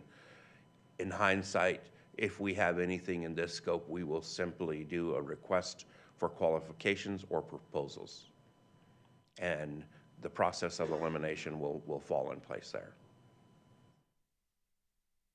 To be fair, it's not like exactly a routine project. And so it's kind of like the lake liner. How many bids are we going to get for that? Yes, Councilwoman McMahon. I was going to make a motion. Yeah. Move to approve Amendment No. 4 to the Professional Services Agreement 2019-079 with J.E. Fuller and Hydrology and Geomorphology Incorporated in the amount of $111,862. Can I just have a little more discussion before we proceed? Yes. Would that be Do we have a possible? second on the motion? Second. Thank you. Okay, discussion. Okay, thank you, Ms. Mayor. Just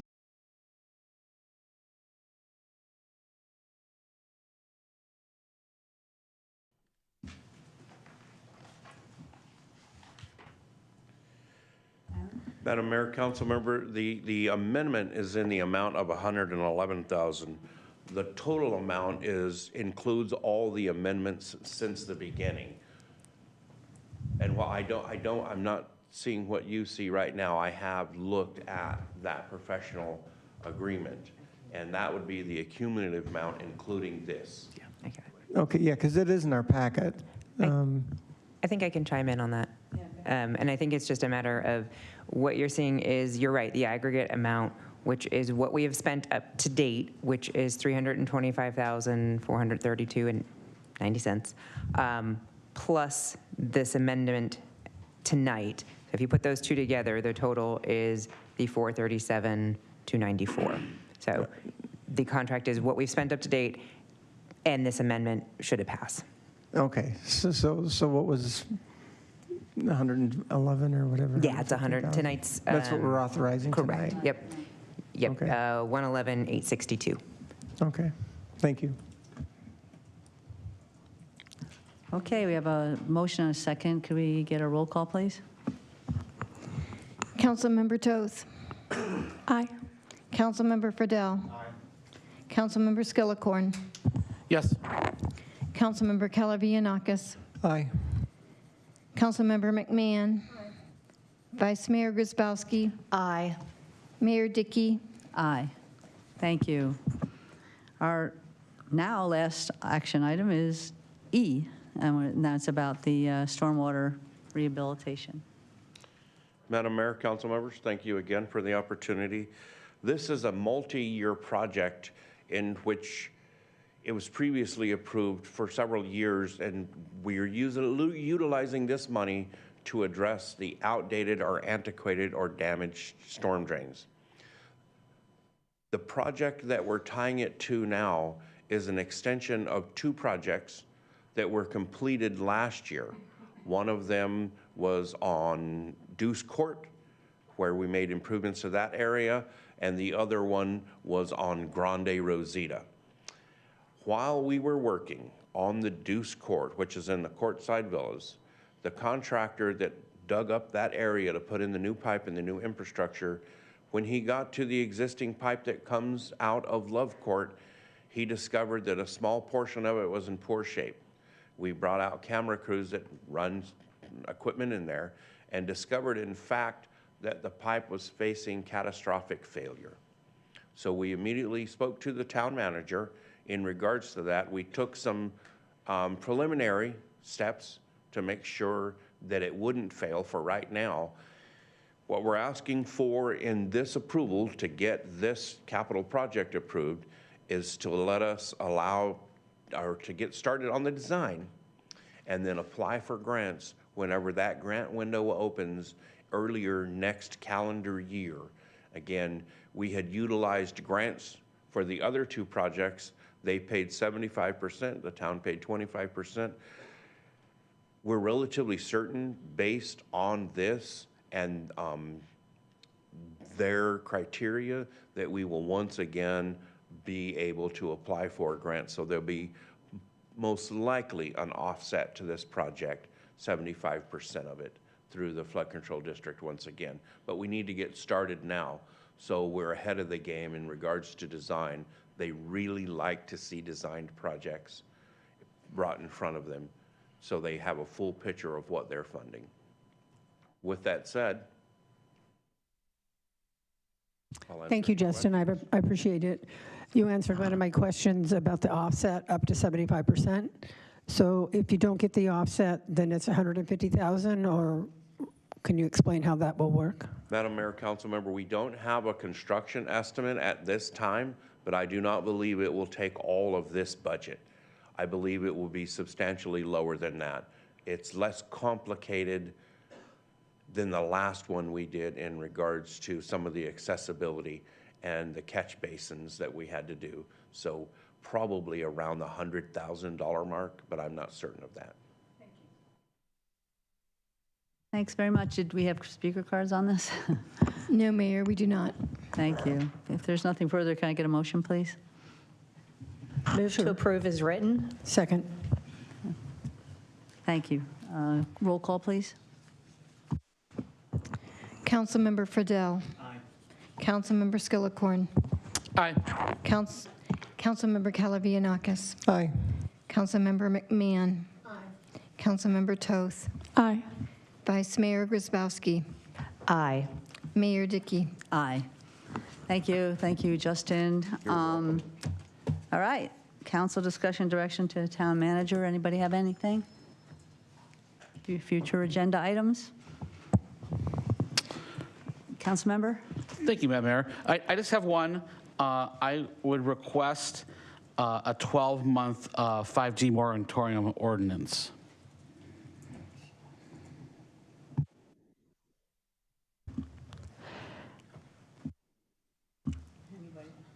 And I know we're not supposed to discuss it, but can I ask a question? Let's see what Aaron says after you ask it.